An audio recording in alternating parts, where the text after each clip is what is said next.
So hello everyone and good morning सभी को। उम्मीद करता हूँ मेरी वॉइस प्रॉपर आ रही है सभी तक। एक बार कंफर्म करेंगे सारी चीज़ें प्रॉपर हैं, एक बार जल्दी से बताइए।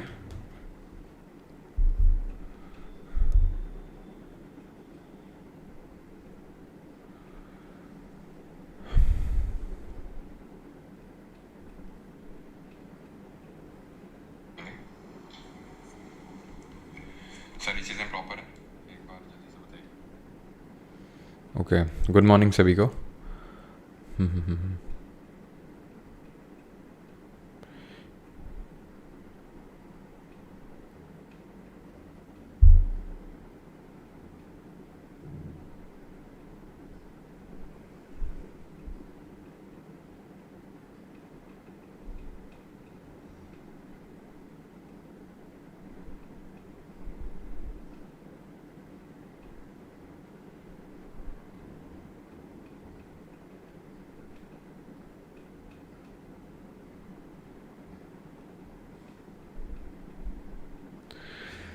स्टार्ट किया जाए, जल्दी से बताइए, कंफर्म करिए एक बार।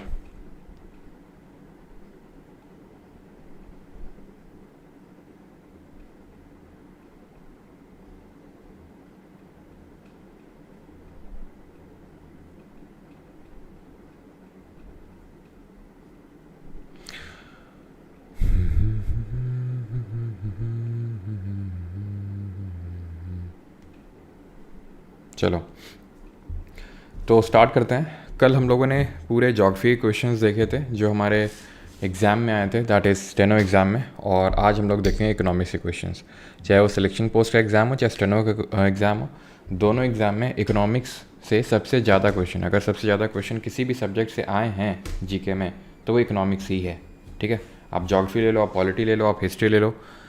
ठीक है, आपने कल देखा था हम लोगों ने 57 क्वेश्चंस किए थे हम लोगों ने ज्योग्राफी के, जो आपको ई बुक प्रोवाइड करवाई गई है, जितने भी क्वेश्चंस आए हैं सब्जेक्ट वाइज उसमें टोटल 57 क्वेश्चंस है ज्योग्राफी के। और यहाँ पर आप इकोनॉमिक्स के देखो टोटल 77 क्वेश्चंस हैं। ठीक है, इकोनॉमिक्स के, तो इकोनॉमिक्स ने सबसे ज़्यादा इंपॉर्टेंट रोल प्ले किया है। और जैसे कि मैं उस टाइम पे आपको बोल रहा था, एक not even a single question, ठीक है, not even a single question आपको इकोनॉमिक्स से जो भी हम लोगों ने चीज़ें करी उससे बाहर नहीं देखने को मिलेगा। वो अभी आपको देखने को मिल जाएगा अगर आपने अटेम्प्ट कर लिया होगा पहले से, जो ई बुक प्रोवाइड करी गई थी तो आपको पता चल ही गया होगा, नहीं तो अभी पता चल जाएगा आपको।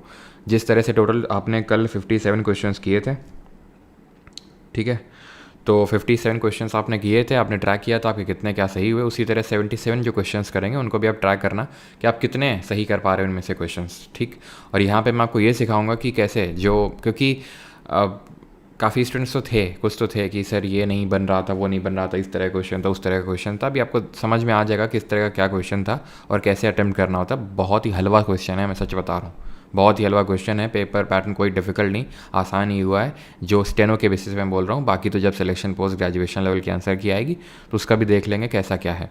लेकिन ये मैं आपको बोल सकता हूँ, जो आपको लेवल 2 मिल रहा है, ठीक है, लेवल 2 मिल रहा है, ये तो स्टेनो का है, मानता हूँ ये 12th लेवल का है, लेकिन इसमें भी काफ़ी लोगों ने हल्ला मचाया था कि भाई टफ़ है टफ़ है टफ़ है। मैं कुछ नहीं बोल रहा हूँ टफ़ है आसान है, आप अटेम्प्ट करिएगा। 77 में से आप कितने सही कर पा रहे हैं वो आप बताइएगा मुझे। No doubt exam hall condition में एक्चुअल में बैठना, एग्ज़ाम देना और यहाँ पे देना, अटेम्प्ट करना, दोनों एक डिफ़िकल्ट, वो दोनों डिफरेंट सिनेरियो है। लेकिन क्वेश्चन की डिफ़िकल्टी जो लेवल है कि भाई कितना डिफ़िकल्ट है कितना नहीं, वो तो आप खैर ऐसे ही अंदाज़ा लग ही सकता है। उसके लिए ऐसा नहीं है कि आप जब पेपर में एक्चुअल एग्ज़ाम हॉल में नहीं बैठोगे तो आपको कुछ समझ में नहीं आएगा। ठीक है, वो तो आपको इतना तो समझ में आ ही जाएगा ना कि आपका पढ़ा हुआ है नहीं पढ़ा हुआ है, आप उसको अटेम्प्ट कर पा रहे हो या नहीं कर पा रहे हो। ठीक है, अब बिना ज़्यादा किसी टाइम ज़्यादा वेस्ट किए हो यहाँ पर इसको स्टार्ट करते हैं।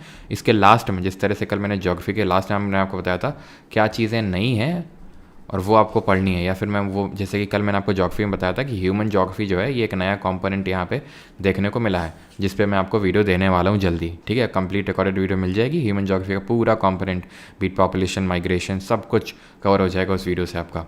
इकोनॉमिक्स में कुछ नया नहीं है, अभी आपको समझ में आ जाएगा। लेकिन एक ऐसा टॉपिक है जो मतलब मैं बोल सकता हूँ कि जिससे कि लगभग 30 to 40% क्वेश्चन पूरी इकोनॉमिक्स में वो एक सिंगल टॉपिक से बने हैं। वो क्या टॉपिक है वो मैं आपको लास्ट में बताऊँगा, जिसको आपको बार बार रिवाइज़ कर लेना है। अगर आप बोलोगे तो मैं अलग से वीडियो डाल दूँगा उस पर, नहीं तो प्रोवाइडेड तो है ही है। जैसे मैंने आपको बताया, आपने अगर पढ़ा है मुझसे, चाहे बैच में चाहे फ्री में, जो सीरीज़ चली है, इनफ है, उतना इनफ है इकोनॉमिक्स। इकोनॉमिक्स से अगर तुम बम शॉट भी देख लोगे ना, मैं आपको बता रहा हूँ, इकोनॉमिक्स का जो बम शॉट अपलोड हुआ था उसको देख लो और इस लेक्चर को अटेम्प्ट कर लो, ठीक है। सीजीएल के लिए you are done, nothing needed after that, ठीक है। आपने चाहे भले बैच से मेरे कवर ना किया हो, चाहे एफआरबी से भी ना कवर किया, बॉम्ब शॉट देख लेना, वो 3-4 घंटे का है, और ये कर लेना लेक्चर। इकोनॉमिक्स इज डन, और इकोनॉमिक्स से ही सबसे ज़्यादा सवाल बनेंगे। सिंपल, पहला क्वेश्चन ये रहा,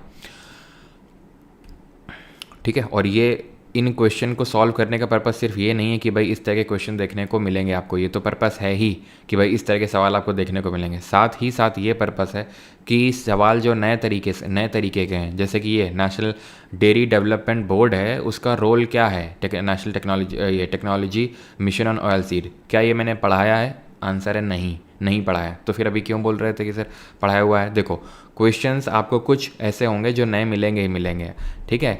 ये बेवकूफ़ियत छोड़ देना कि ये डेयरी डेवलपमेंट बोर्ड पूछा गया है। हाँ, यहाँ तो ठीक है कि डेयरी डेवलपमेंट बोर्ड पूछा गया है, नेशनल ये technology mission on oil seed पूछा गया, तो उसके बारे में आप पढ़ लो। लेकिन आप ये सोचो कि अच्छा टेक्नोलॉजी में और कहाँ पे दिया हुआ, इस किताब में दिया हुआ है, इस सोर्स में दिया हुआ, चलो इसको पूरा मैं इसमें जितना भी दिया है वो सब रट लूँगा। बेवकूफ़ियत, ठीक है। उतना नीडेड ही नहीं है, आराम से हो जाएगा। कैसे? देखो, पढ़ो।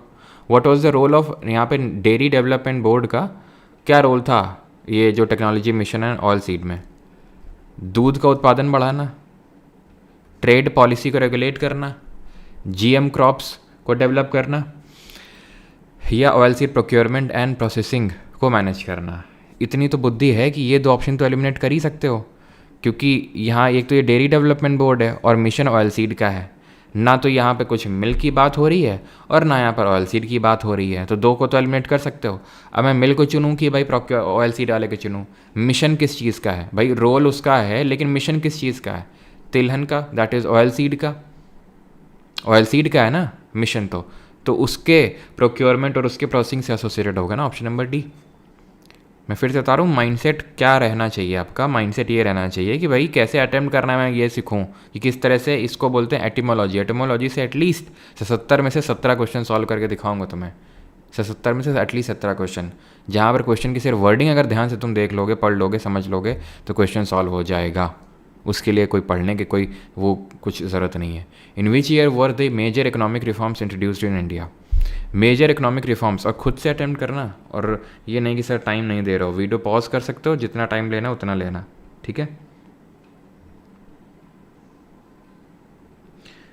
फैटमैन सही जाएगा। मोस्ट ऑफ द क्वेश्चंस जो डुएबल हैं, मतलब जो इकोनॉमिक्स कोर इकोनॉमिक्स के हैं, वो मैच करवा के देख लेना, ठीक है। मैच करवा के देख लेना, पता चल जाएगा।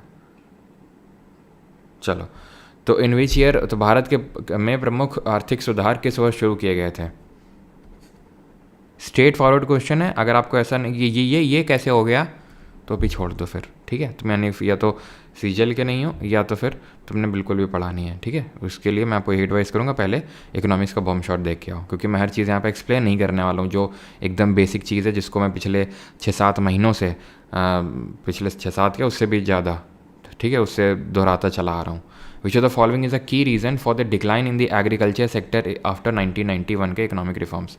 वही है 1991 के इकोनॉमिक रिफॉर्म्स। तो पूछ रहा है कि एग्रीकल्चर सेक्टर डिक्लाइन क्यों हो गया 1991 के जो इकोनॉमिक रिफॉर्म्स हुए उसके बाद। एमएसपी अब वही है कि इसको अटेम्प्ट करो पॉज करके और दिमाग लगाओ, रोना पीटना नहीं है, दिमाग लगाओ कि भाई एग्रीकल्चर सेक्टर डिक्लाइन हो गया। पहला ऑप्शन बोल रहा है कि एमएसपी सारी क्रॉप्स के लिए बढ़ा गया। एक्सट्रीम कीवर्ड है पहली बात, तो मान लेते हैं ये भी तुमको चमका नहीं। एमएसपी बढ़ाया जा रहा है भाई, अगर मान लो एमएसपी क्या होता है? न्यूनतम समर्थक मूल्य। कि भाई किसानों सुनो, ऐसा है कि हम गेहूं के लिए इतना न्यूनतम एमएसपी है, मिनिमम सपोर्ट प्राइस है, तुम जाके बेचना, ठीक है, मंडी में ना बिके तो हम यानी गवर्नमेंट इतने में तो तुम्हारे खरीद लेंगे ही। तो अगर मिनिमम सपोर्ट प्राइस मिल जाए हर क्रॉप के लिए, तो फिर एग्रीकल्चर सेक्टर्स एग्रीकल्चर पे ही फोकस रहेगा ना। किसान क्यों इधर उधर शिफ्ट होगा? उसको तो मजा आएगा किसानी करने में, क्योंकि उसको पता। और फिर ऑल क्रॉप्स एक क्रॉप के लिए भी नहीं होगा, स्टेटमेंट गलत है ये। Greater protection through higher import duties. अच्छा, greater protection through higher import duties, protection किसका? डोमेस्टिक इंडस्ट्रीज़ का। इम्पोर्ट ड्यूटी का मतलब क्या है? जो भी माल इम्पोर्ट कर रहे हैं उसमें कायदे का लगा देंगे क्या? Tax, import duty. तो होगा क्या इससे? जो माल इंपोर्ट कर रहे हैं वो महंगा हो जाएगा। तो इससे होगा क्या कि जो डोमेस्टिक माल होगा, जो घर का माल होगा, जो इंडिजिनस होगा, वो सस्ता पियर होगा, तो लोग उसको खरीदेंगे। अच्छा, मान लेते हैं नहीं पता है, वैसे तो ये भी अभी तुम्हें पता चल जाएगा, ये कॉमन स्टेटमेंट कई सारे सवालों में भी देखने को मिलेगा। Shift toward export oriented cash crops and reduced public investment, increase investment in irrigation and rural infrastructure.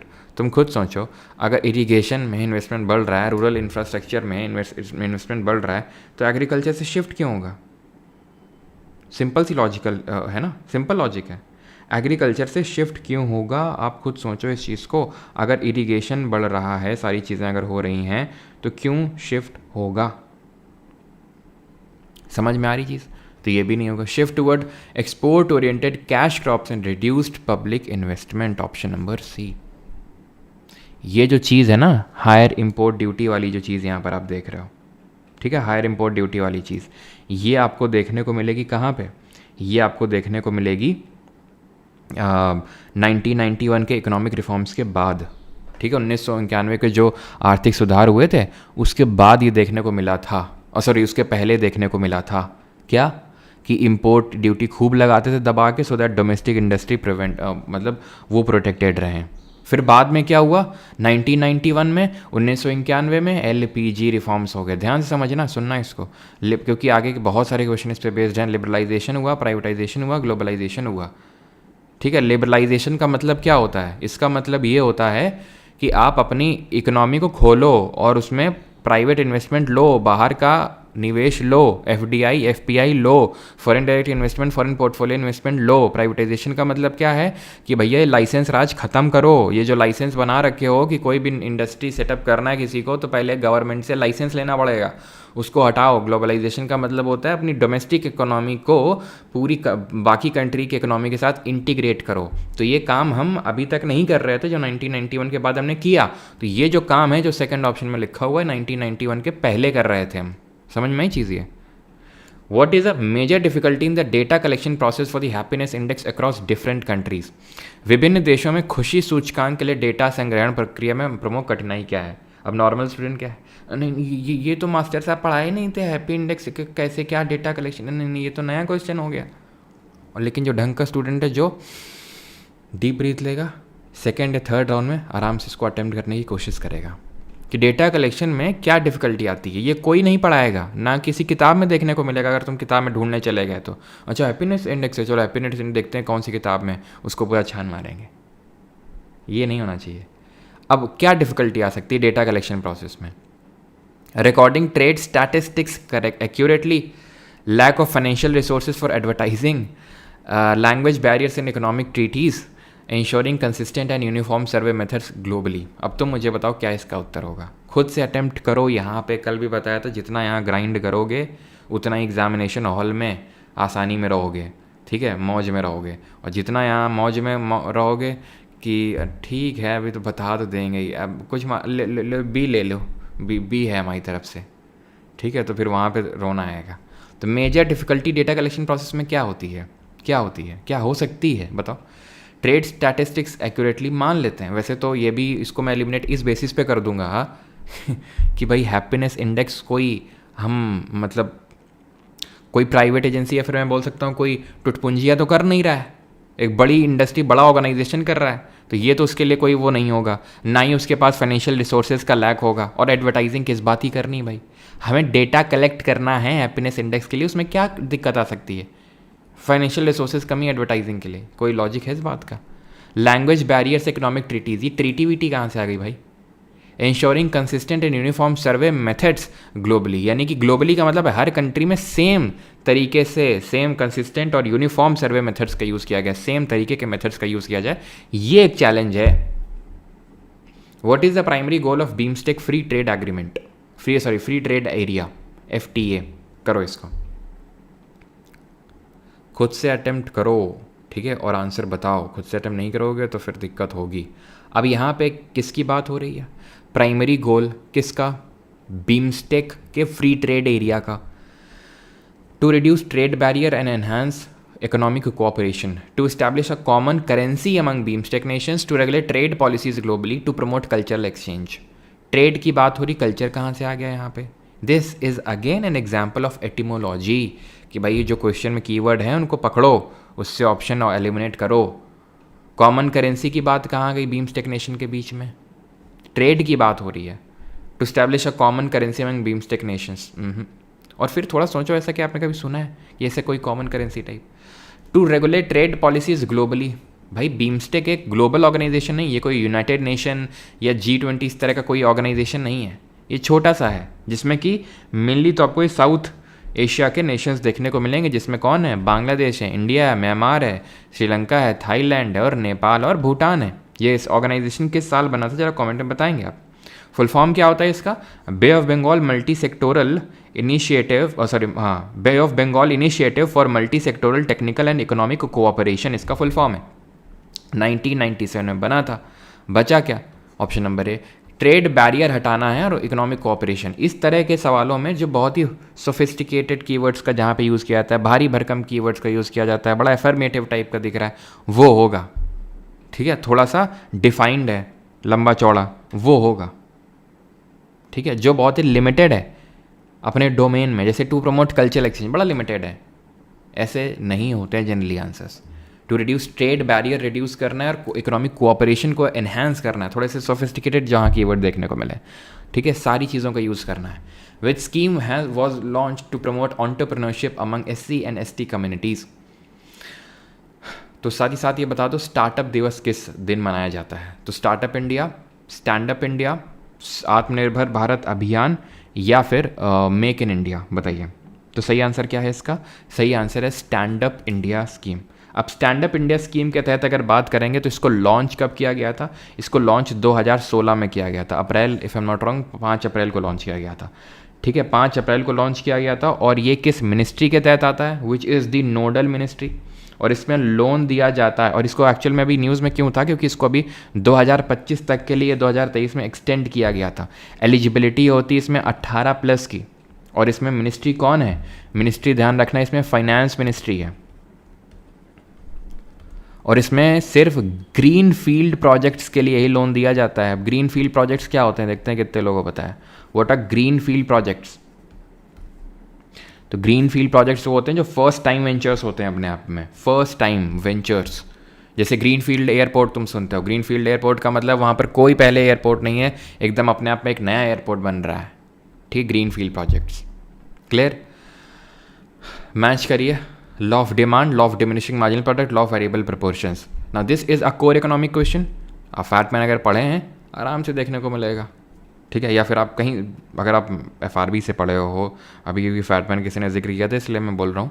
ठीक है, नहीं तो आपने FRB बैच जहाँ से पढ़ा है मुझसे, आप आराम से बना सकते हो इस क्वेश्चन को। बिल्कुल सुशील मिला, मैं बना दूंगा डेली प्लेस पे भी। चलो, law of demand, law of diminishing marginal product, law of variable proportions. ठीक, ओके। अब नहीं भी आता है तुमको तो खुद सोचो। Law of diminishing marginal product, कुछ चीज़ डिमिनिश हो रही है, कम हो रही है। After a certain point increasing input leads to declining marginal product. अब इससे आसान तो हो नहीं सकता है कि कीवर्ड सीधे मैच करवाने। लॉ ऑफ डिमांड क्या बोलती है कि अब प्राइस इंक्रीज करोगे, ठीक है, आप प्राइस इंक्रीज करोगे, डिमांड डिक्रीज होगी। Demand and price move in opposite direction, that is negative sloping curve होता है व्हेन इनकम इंक्रीजेस। तो ए का 2 हो गया, बचा कौन? सी, उसका 3 हो जाएगा। सिंपल। ठीक है, क्लियर यहाँ तक? किसी कोई डाउट? तो 7th का क्या हो जाएगा? डी हो जाएगा आपका। ठीक, आगे बढ़ते हैं। ये हिंदी में लिखा हुआ था, हिंदी में दिखाना भूल गया, कोई नहीं। Which institution was established in 1961 to promote management education in India? Management education, management, Indian institute of management. Simple etymology का खेल है। ठीक है, law of diminishing marginal utility, again core economic question है, अगेन बड़ा ही हलवा सवाल है। अगर आप पढ़े हो फैटमैन से या फिर FRB से, PY, जहाँ से पढ़े हो आप, ठीक है, बम शॉट देखे हो। Law of diminishing marginal utility का मतलब क्या होता है? यूटिलिटी क्या होता है? यूटिलिटी क्या मैंने आपको बताया था? तृप्ति, आनंद की जो अनुभूति होती है उसको बोलते हैं यूटिलिटी। ठीक, टोटल यूटिलिटी, जैसे फॉर एग्जांपल मैंने प्यास लगी थी, मैंने 4 गिलास पानी पिया, दैट इज़ टोटल यूटिलिटी। 4 गिलास ने जितना मुझे तृप्ति दी, टोटल यूटिलिटी। ठीक, पहले गिलास ने दी, फिर दूसरे ने दी, जितनी दूसरे ने दी दैट इज़ मार्जिनल यूटिलिटी, जितनी फिर तीसरे ने दी दैट इज़ मार्जिनल यूटिलिटी, जितनी चौथे ने दी दैट इज़ मार्जिनल यूटिलिटी। सीमांत उपयोगिता, सीमांत उपयोगिता। Law of diminishing marginal utility क्या बोलता है? अगर फैटमैन में तुमने देखा हो तो एक लड़की की फ़ोटो बनी है, गोलगप्पे खा रही है कि एक गोलगप्पा खाया बड़ा आनंद आया, दूसरा खाया और ठीक है थोड़ा सा आनंद कम हुआ, तीसरा और कम हुआ और कम हुआ और कम हुआ, एक पॉइंट पे आके बस भैया अब ना खा पाएंगे, यानी कि तुम्हारी यूटिलिटी हो गई, अचीव हो गई। यानी कि जैसे पानी पिया एक गिलास दूसरा गिलास, तो क्या है कि यूटिलिटी घटती जाती है आपकी, यानी कि मज़ा घटता जाता है। Marginal utility derived from each additional unit decreases, option number A. Okay, what is the term for the shift of workers from agriculture to industry and services? What is the term? यानी कृषि से उद्योग और सेवाओं की ओर श्रमिकों के स्थानांतरण को क्या कहते हैं?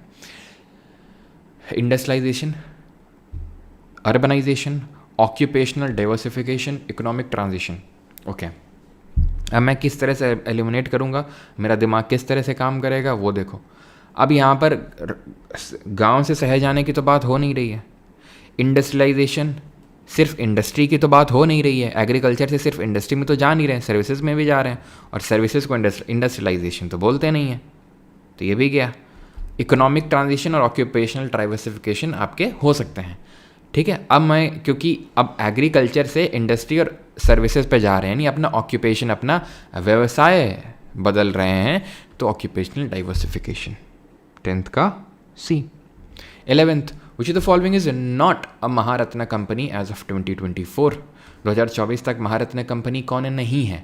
Hindustan copper limited, national thermal power corporation limited, ONGC या सेल। तो ONGC, सेल, बेल ये सब तो हैं, सेल, गेल, भेल ये सब ठीक है, तो ये तो हैं।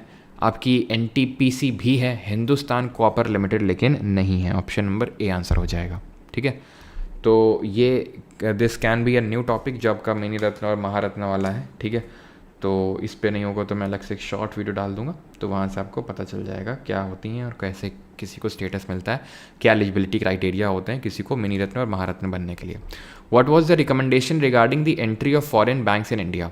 भारत में विदेशी बैंकों के प्रवेश के संबंध में क्या सिफारिश थी, बताइए आप। यहाँ से मैं बता रहा हूँ ये वाला लेक्चर ना इतना इंपॉर्टेंट है, इतना इंपॉर्टेंट बता नहीं सकता हूँ, क्योंकि मुझे इकोनॉमिक्स में ऐसे क्वेश्चन देखने को मिल रहे हैं कि भाई उन क्वेश्चन को करने का अलग ही आनंद है जो आपको नहीं पता है लेकिन फिर भी आप बना दे रहे हो, जो आपको नहीं पता है फिर भी आप बना दे रहे हो, उनका अलग ही आनंद है। और ये यकीन मानो कि इसको करने के लिए कोई सोर्स की ज़रूरत नहीं है, इसको करने के लिए सिर्फ प्रैक्टिस की ज़रूरत है। जिस तरह के क्वेश्चन आपको लेवल 2 में मिल रहे हैं या जिस तरह के क्वेश्चन एक्चुअल में अभी आंसर की में मिले हैं और जो हम कर रहे हैं, कल ज्योग्राफी किया था, ठीक है, आज इकोनॉमिक्स कर रहे हैं, फिर पॉलिटी, हिस्ट्री सब करेंगे। ओके, कुछ तो कीवर्ड से बन रहे हैं, हाँ कुछ कीवर्ड से बन रहे हैं, कुछ थोड़ा सा बेसिक कॉमन सेंस से जो हमने नॉलेज गैदर किया है उसके बेसिस पे बन रहे हैं। ठीक है, तो recommendation, what was the recommendation regarding entry of foreign banks in India? Allow foreign banks to operate freely, restrict foreign banks to urban areas, ban foreign banks in India, encourage foreign banks to expand operations in India. अब foreign bank की entry जो है, foreign bank की entry के regarding क्या recommendation हो सकते हैं?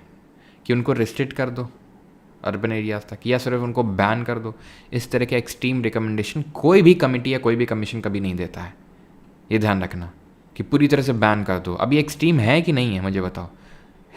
इसके लिए ज़रूरी नहीं कि ऑल, एनी, नेवर, नन जैसे कीवर्ड्स ही हों, ये भी तो एक एक्सट्रीम है कि बैन कर दो फॉरेन बैंक्स को पूरी तरह से। क्यों बैन कर दो भाई? ठीक है, सिंपल कौन सा सोफिस्टिकेटेड होलिस्टिक टाइप का लग रहा है? होलिस्टिक टाइप का state, allow foreign banks to operate freely, encourage foreign banks to expand operations in India. नहीं लग रहा है थोड़ा सा? तुम बताओ, ये गट फीलिंग धीरे धीरे जब अटेम्प्ट करोगे तब आएगी। कोर इकोनॉमिक का क्वेश्चन है तो हलवा क्वेश्चन है, कोर इकोनॉमिक्स का है तो हलवा क्वेश्चन है। Concept of opportunity cost, what is opportunity cost? कितनी बार बताया है? जैसे फॉर एग्जांपल मैंने आपको एग्जांपल देता हूँ कि जैसे हम लोग की मम्मी है, तो अगर वो हाउस वाइफ हैं तो ऐसा तो है नहीं कि वो अर्न नहीं कर सकती हैं बाहर जाके। अब हम लोगों की मम्मी की जो इनकम होती है, जो भी काम करती हैं घर में, उसको GDP में तो कैलकुलेट किया नहीं जाता है।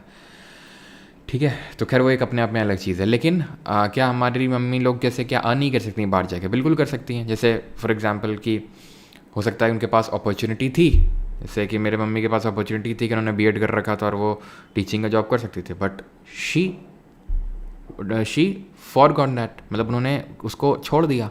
और क्या ऑप्शन चूज़ किया? 2 ऑप्शन थे, एक तो बच्चों की परवरिश करो, घर को संभालो, और दूसरा था कि जॉब करो, ठीक है, नौकरी करो, टीचिंग की जॉब करो। तो उन्होंने टीचिंग वाले को क्या कर दिया, गिव अप कर दिया, क्योंकि एक टाइम पे एक ही काम हो सकता है। तो फिर इसलिए मतलब शिद्दत से, वैसे तो बहुत सारे लोग दोनों काम भी करते हैं, ठीक है, तो वो चीज़ है। तो उन्होंने वो चीज़ को क्या किया, फॉरगॉन कर दिया, ठीक है। And that is the value of the next best alternative foregone when a choice is made. जब किसी चॉइस को, है ना, जब किसी विकल्प को चुनने पर छोड़े गए अगले सर्वोत्तम विकल्प का मूल्य, वो होता है opportunity cost. Which Indian state was the first to benefit from the green revolution? हरित क्रांति से सबसे पहले किस भारतीय राज्य को लाभ हुआ? हरियाणा, यूपी, राजस्थान या पंजाब? अब ग्रीन रेवोल्यूशन में पता है कि 2 फेजेस में लाया गया था, है ना। ये भी एकदम कोर हम बोल सकते हैं कि जो हम पढ़ते हैं उसी का क्वेश्चन है, कुछ नया नहीं है, बड़ा बेसिक्स है। तो एक तो मिड 1960s में आया था और एक मिड 1970s में आया था। ये सबसे पहले जो एफ्लुएंट और जो वेल्दी स्टेट्स हैं कहाँ के, जो पंजाब हो गया, ठीक है, आंध्रा वगैरह हो गया, यहाँ पे लाया गया। तो क्यों लाया गया था, कल भी हमने ज्योग्राफी में डिस्कस बताया था थोड़ा सा, ठीक है। तो पंजाब आंसर होगा, बहुत ही बेहद ही आसान क्वेश्चन है। इसका क्या था, इसको ये था कि फिर रिस्ट्रिक्ट नहीं करना है कुछ स्टेट्स तक, इसको फिर था कि बाकी स्टेट्स तक भी फैलाना है, ठीक है। तो ग्रीन रेवोल्यूशन आपको पूरा रिवाइज कर लेना है। बताइए कौन सा सही है स्टेटमेंट 1, 2 एंड 3 में? A bank's main liability is the deposits it holds. तो पूरा हम लोग पढ़ते हैं, अगर आपको याद हो, मतलब बेसिक एकदम हलवा सवाल है ये, ठीक है, कि एक बंदा आया, इसने पैसा अपना डिपॉजिट किया, मान लेते हैं 100 रुपये इसने डिपॉजिट किया, ठीक है। अब इसमें से आरबीआई बोलती है कि कुछ पैसा तुम हमारे पास रख दो कैश के फॉर्म में, कुछ पैसा अपने पास रख लो गवर्नमेंट सिक्योरिटी, गोल्ड, कैश, इन सब के फॉर्म में। This is called as CRR, cash reserve ratio. This is called as statutory liquid ratio. मान लेते हैं कि इसका 20 रुपये इन सब में, 30 रुपये इन सब में खर्च हो गया, तो बाकी की जो 70 है वो क्या कर देगा, लेंडिंग कर देगा, इसको दे देगा। तो जो 100 रुपये है बैंक का, जो इस रामू ने दिया बैंक को 100 रुपये, तो ये क्या हो गया, बैंक के लिए लाइबिलिटी हो गया। रामू के लिए तो एसेट होगा, लेकिन बैंक की बात हो रही, रामू की नहीं। और यहाँ पे आते हैं श्यामू, ठीक है। तो श्यामू जो है ये 70 रुपये को लोन में लेता है बैंक से, और श्यामू ये बैंक के लिए एसेट होगा। जो बैंक लोन देती है वो बैंक के लिए एसेट है, जो बैंक डिपॉजिट्स लेती है वो बैंक के लिए लायबिलिटी होती है। बेसिक सी चीज़ है। तो banks main liability is the deposit it holds. और डिपॉजिट्स कितने तरह के होते हैं, जरा बताइए कितने तरह के डिपॉजिट्स होते हैं? OMO involve buying and selling of government securities या बॉन्ड्स, बिल्कुल सही है, जिसको हम क्या बोलते हैं, जिसको कि हम स्टेरिलाइजेशन प्रोसेस बोलते हैं। स्टेरिलाइजेशन, जहाँ पर सेलिंग एंड बाइंग होती है गवर्नमेंट सिक्योरिटीज़ की। कमेंट में बताइए सेलिंग, या फिर कमेंट में ये बताओ इन्फ्लेशन है, अगर इन्फ्लेशन जैसे सिचुएशन है तो आरबीआई को क्या करना चाहिए? अगर तुमको आरबीआई का गवर्नर बना दें तो तुम बाई करोगे या सेल करोगे? बताओ जल्दी से। And the bank rate is the rate at which RBI lends to commercial banks. Yes, bank rate वो होता है जहाँ पर कमर्शियल बैंक जिस रेट ऑफ इंटरेस्ट पे आरबीआई से लोन लेती हैं। तो तीसरा स्टेटमेंट भी सही होगा, तीनों स्टेटमेंट यहाँ पे सही है। लाइबिलिटी 2 तरह की होती है, एक तो होती है डिमांड लाइबिलिटी और एक होती है टाइम या टर्म लाइबिलिटी। डिमांड या टाइम या term liability, simple. Demand liability में सेविंग अकाउंट, करेंट अकाउंट, इन सब का पैसा आता है। और टाइम या टर्म लाइबिलिटी में अगर बात करेंगे तो इसमें फिक्स डिपॉजिट, रिकरिंग डिपॉजिट, ये सब आता है, ठीक है। फिर से मैंने हिंदी में नहीं दिखाया, सॉरी, ठीक है। तो कुछ मैंने पूछा भी था क्या? अगर तुम आरबीआई गवर्नर हो तुम क्या करोगे? इन्फ्लेशन है। अब इन्फ्लेशन का मतलब क्या है कि मनी सप्लाई बहुत ज़्यादा हो रही है, लोगों के हाथों में बहुत ज़्यादा पैसा है, तो उसको पैसे को खींचना है, तो गवर्नमेंट सिक्योरिटी या गवर्नमेंट बॉन्ड को सेल कर दो, उनको गवर्नमेंट बॉन्ड दे दो लोगों को और उनसे पैसा ले लो, सिंपल, ठीक है। Which government body was responsible for implementing the technology mission on oil seeds? तिलहन पर प्रौद्योगिकी मिशन को लागू करने के लिए कौन सी सरकारी संस्था जिम्मेदार थी?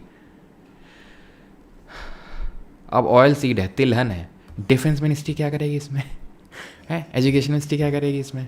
सिंपल सा है, ministry of agriculture, simple etymology. Insolvency and bankruptcy code का प्राइमरी पर्पस क्या है जो 2016 का है, जो अरुण जेटली लेके आए थे, फाइनेंस मिनिस्टर थे जब तब के? बता सर, आप गोरे हो क्या? प्लीज़ सर बता दो। अच्छा, इससे क्या लेना देना भाई?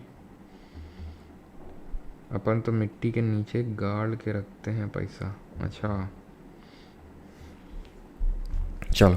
To regulate stock market investment, to promote foreign direct investment, to simplify the process of resolving financial distress in business, to provide protection for startups from financial harassment.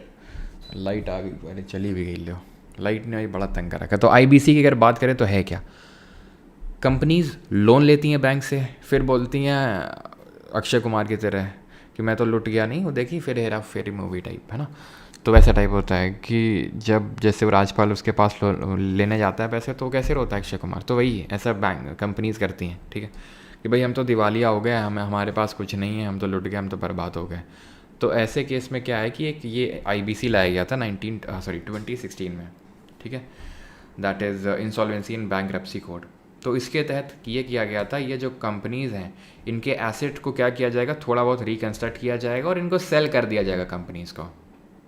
समझ रहे हो कि इनको थोड़ा बहुत इनका, जैसे कि आप ऐसे समझ लो कि सेकेंड हैंड गाड़ी है, टूट फुट गई है पूरी, थोड़ा बहुत पेंट मारेंगे, थोड़ा बहुत ठीक कर देंगे और उसको बेच देंगे। तो इससे क्या होगा, बैंकों का जो एनपी है, that is non performing asset, NP वगैरह, थोड़ा बहुत वो भी रिकवर हो जाएगा और कंपनी भी चलने लगेगी। तो to regulate stock market investment, foreign direct investment, कुछ है इससे लेना देना, बिल्कुल लेना देना नहीं है। तो बस आपको थोड़ा बस पता होने की ज़रूरत थी और कुछ नहीं है इसमें। Okay, to simplify the process of resolving financial distress in business, बिल्कुल सही है, ठीक है। ऑप्शन नंबर सी यहाँ पर सही हो जाएगा, ठीक है, option number C. To simplify the process of resolving financial distress in business. What does the term capital formation refer to macroeconomics?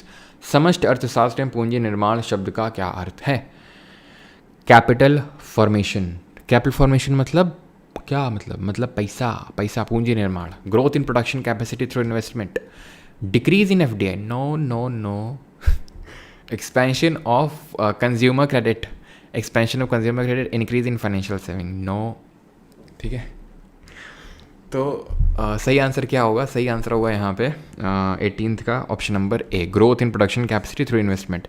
Investment करो, प्रोडक्शन कैपेसिटी को बढ़ाओ, उससे और पैसा इकोनॉमी में क्या होगा, जनरेट होगा। एफडीआई वाला तो सिंपल हटा सकते हो भाई, हमें कैपिटल फॉर्मेशन करना है, चलो एफडीआई को बढ़ाने की बात करते तो भी समझ में आता, उसको आप डिक्रीज़ करवा रहे हो। हाँ, फाइनेंशियल सेविंग्स को इंक्रीज़ करवा रहे हो, ये भी नहीं होगा, ऑप्शन नंबर ए, ठीक।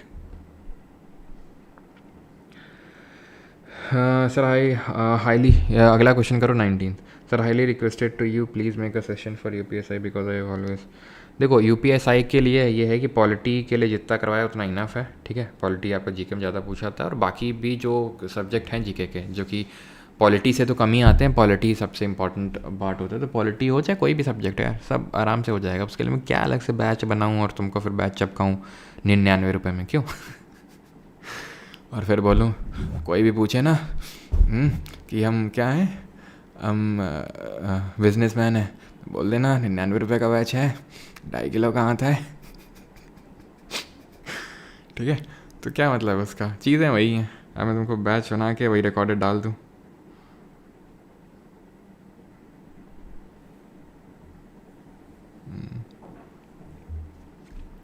चलो, तो क्या सही आंसर होगा भाई, वाई रेड्डी पहले थे, फाइनेंस कमीशन के चेयरमैन भी रह चुके हैं, D Subbarao, then Urjit Patel, then Sanjay Malhotra अभी है। तो 1 2 3 4 ऑप्शन नंबर डी सही आंसर हो जाएगा इसका, ठीक है।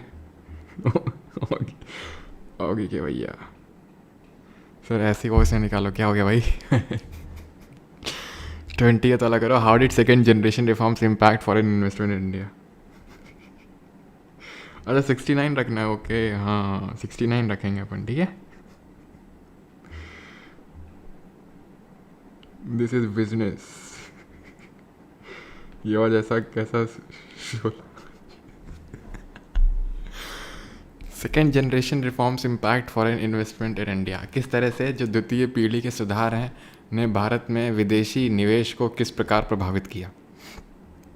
सेकेंड जनरेशन रिफॉर्म्स ने फॉरेन इन्वेस्टमेंट को रिड्यूस कर दिया, it had no impact on foreign investment, ठीक है, it had no impact on foreign investment, it restricted foreign companies from entering India and increased foreign investment by improving the investment climate। क्या answer होगा, answer option number D. अब कैसे इसमें conclusion पहुंचना है, second generation reforms की बात हो रही है, रिफॉर्म्स ने किस तरह से फॉरेन इन्वेस्टमेंट को इम्पैक्ट किया। अब रिफॉर्म्स हो रहे हैं तो कुछ अच्छा होगा, ये तो नेगेटिव है भाई। कोई ये कल भी मैंने आपको सिखाया था, आज भी उस चीज़ को सिखा रहा हूँ, आगे भी इसी कॉन्सेप्ट पे आपको क्वेश्चन देखने को मिलेंगे कि कोई अगर पॉजिटिव चीज़ हो रही है तो अगर पॉजिटिव चीज़ करी जा रही है तो उसका कंक्लूजन भी, आउटपुट भी पॉजिटिव होगा। इनपुट पॉजिटिव है, नेगेटिव हो रहा है तो उसका आउटपुट भी नेगेटिव होगा।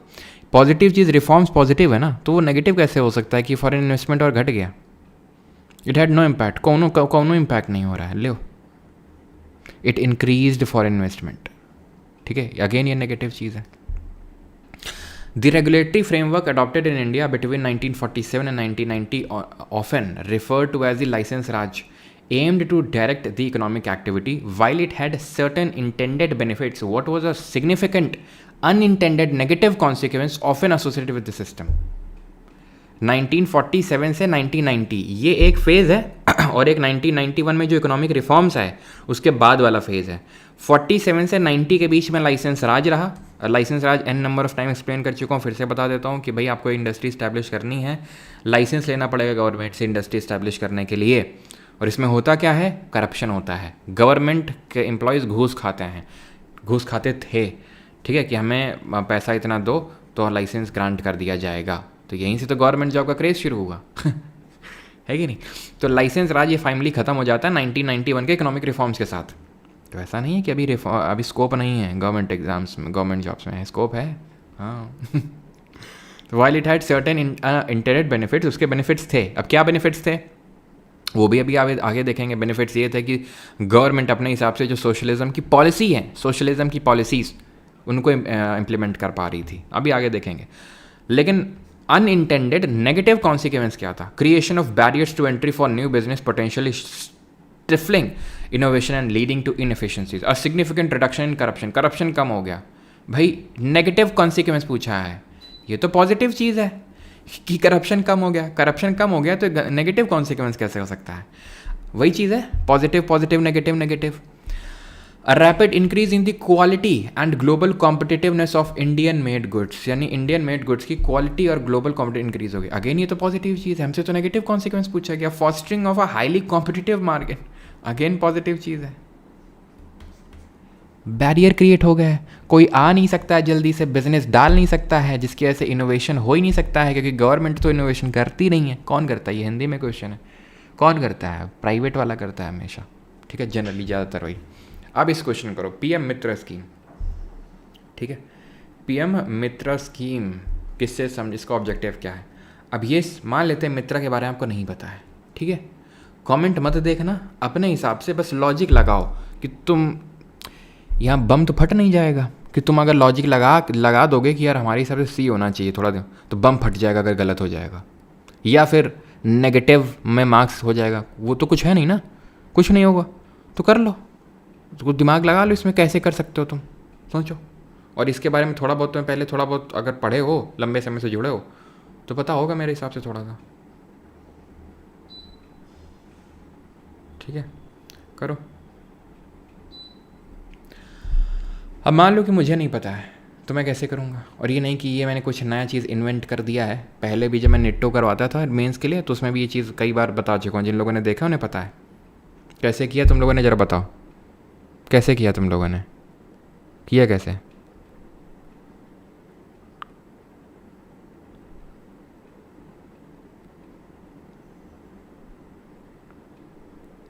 कैसे किया तुमने, जल्दी बताओ।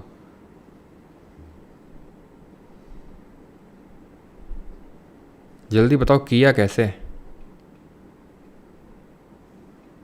सर मैं डी लगा रही थी। 18th question explain. चलो लास्ट में आ रहे तो चलो कौन सा 18th है?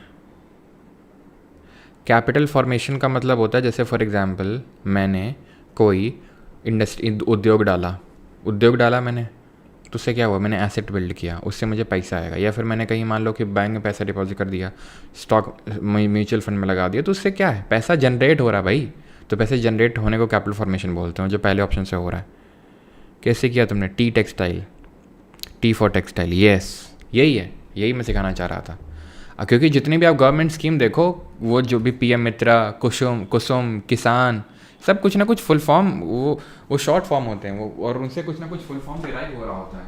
ठीक है, तो उसी चीज़ को पकड़ना होता है। ठीक है, एक सेकंड रुकिएगा। ठीक है, उसी चीज़ को पकड़ना होता है यहाँ पे। तो टी से आपको पकड़ना था क्या? टेक्सटाइल, खत्म। Which one of the major benefits of providing geographical indication tags to local products made by rural artisans? ग्रामीण कारीगरों द्वारा बनाए गए स्थानीय उत्पादों को भौगोलिक संकेत दैट इज जीआई टैग प्रदान करने का एक प्रमुख लाभ क्या है? It increases dependency on imported goods, मतलब इम्पोर्टेड गुड्स पे डिपेंडेंसी इंक्रीज कर देता है। कोई लॉजिक है इस बात में?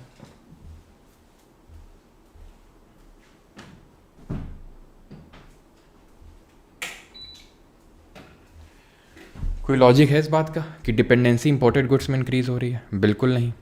It helps preserve traditional knowledge and boost rural incomes. It removes the need for skill development. मतलब कोई लॉजिक नहीं बन रहा है भाई। जीआई टैग मान लो कि पेठा है, ठीक है, आगरे का पेठा, इसको जीआई टैग मिल गया तो इससे क्या होगा? वहाँ के ट्रेडिशनल नॉलेज को प्रिजर्व होगा और वहाँ के रूरल इनकम बूस्ट होगा। लोग और ज़्यादा से ज़्यादा खरीदेंगे, क्यों? क्योंकि वहाँ के जीआई टैग मिल गया है। कोई ऐसे अभी एमपी की कोई लहसुन है, उसको जीआई टैग मिल गया तो उससे क्या होगा? लोग उस और लहसुन को खरीदना चाहेंगे, उससे रूरल इनकम बढ़ेगी। हाँ, स्किल डेवलपमेंट की नीड नहीं पड़ेगी। क्यों नहीं पड़ेगी? नहीं, किसी की स्किल मान लो, अगर मैं फॉर एग्जांपल मान लो तुम अगर मुझसे बोल रहे हो तो कि सर आप अच्छे टीचर हो, तो मुझे कोई स्किल डेवलपमेंट की क्या नीड नहीं है क्या? मतलब इंप्रूवमेंट की तो हमेशा नीड होती है ना। It allows unrestricted copying of the product by other regions. ये तो एकदम उल्टा है ना कि कोई भी रीजन इसको एकदम अनरिस्ट्रिक्टेड तरीके से कॉपी कर सकता है। ये तो उल्टा है। जीआई टैग मिल गया तो फिर वहाँ का स्पेशल वो हो गया। अब कोई कॉपी नहीं कर सकता, और करेगा भी तो कॉपी है वो, simple. 24th, not a direct outcome of using the happiness index. निम्नलिखित में से कौन सा हैप्पीनेस इंडेक्स का प्रत्यक्ष परिणाम नहीं है?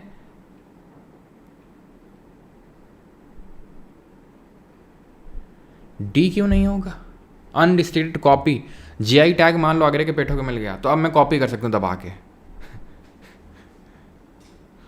अब मुझे समझ में आ रहा है कि भाई तुम लोग क्यों, तुमको ये क्वेश्चन डिफिकल्ट लग रहे थे। हाँ, तिरंगा बर्फी वाराणसी की। अब कहीं का तिरंगा वाराणसी की फेमस है, मैं कानपुर में उसको बैठ के बनाऊंगा तो कानपुर की मेरी बिकेगी वो? हाँ, अनरिस्ट्रिक्टेड कॉपी कर सकते हो उसको। Not a direct outcome of using the happiness index. Monitoring population growth, education policy create करना, improving health care services, enhancing social services. Happiness का पॉपुलेशन ग्रोथ से क्या लेना देना? उसके मॉनिटर करने से कोई इसका रिलेशन नहीं है, ठीक है। एजुकेशन पॉलिसी क्रिएट की जा सकती है, ठीक है, हेल्थ केयर सर्विसेज इंप्रूव करी जा सकती हैं, सोशल सर्विस को एनहांस किया जा सकता है। पॉपुलेशन का कोई हैप्पीनेस इंडेक्स लेना देना नहीं है। What significant institutional development emerge from banking reforms after 1991 to regulate financial stability. Financial stability को रेगुलेट करने के लिए 1991 के बाद क्या बैंकिंग रिफॉर्म्स लाए गए? What significant institutional development emerge, क्या हुआ? कौन सा इंस्टीट्यूशन है? नाबार्ड, आपको पता है भाई, ये 12 जुलाई 1982 को बना। बात 1991 के बाद की हो रही है, हो ही नहीं सकता है। ये आपका BFS है, बोर्ड फॉर फाइनेंशियल सुपरविजन। इसको 1994 में क्रिएट किया गया था। जो RBI का गवर्नर होता है वो इसका चेयरमैन होता है, ठीक है। ये एक कमिटी है विद इन दी RBI, और RBI का गवर्नर जो होता है उसका क्या होता है? चेयरमैन होता है। The industrial policy resolution of 1948 aimed at, क्या एम था इसका? इंडस्ट्रीज़ को प्राइवेटाइज करना, रूरल एरिया को डेवलप करना, फॉरेन ट्रेड को ओपन करना, या फिर पब्लिक सेक्टर को प्रमोट करना। क्वेश्चन ऐसे इसका आंसर लिखना है 26 ABCD, इस तरह से लिखना। ये ABCD मत किया करो, क्वेश्चन नंबर डाल के किया करो। मैं देखना चाहता हूँ कि क्या आंसर देते हो तुम लोग इसका, और इसका आंसर अगर गलत आया तो मैं बता रहा हूँ फिर, ठीक है। ये समझ लो कि ऑफलाइन क्लास चल रही है, मैं बैठा हुआ हूँ सामने, और गलत किसी ने दिया तो रिलाई हो जाएगी। बहुत आसान क्वेश्चन लग रहा है, 95% सही जा रहे हैं, अच्छी बात है। अगर इसका गलत आया ध्यान रखना। 26 का A, तन्नू कुंडू, अच्छा।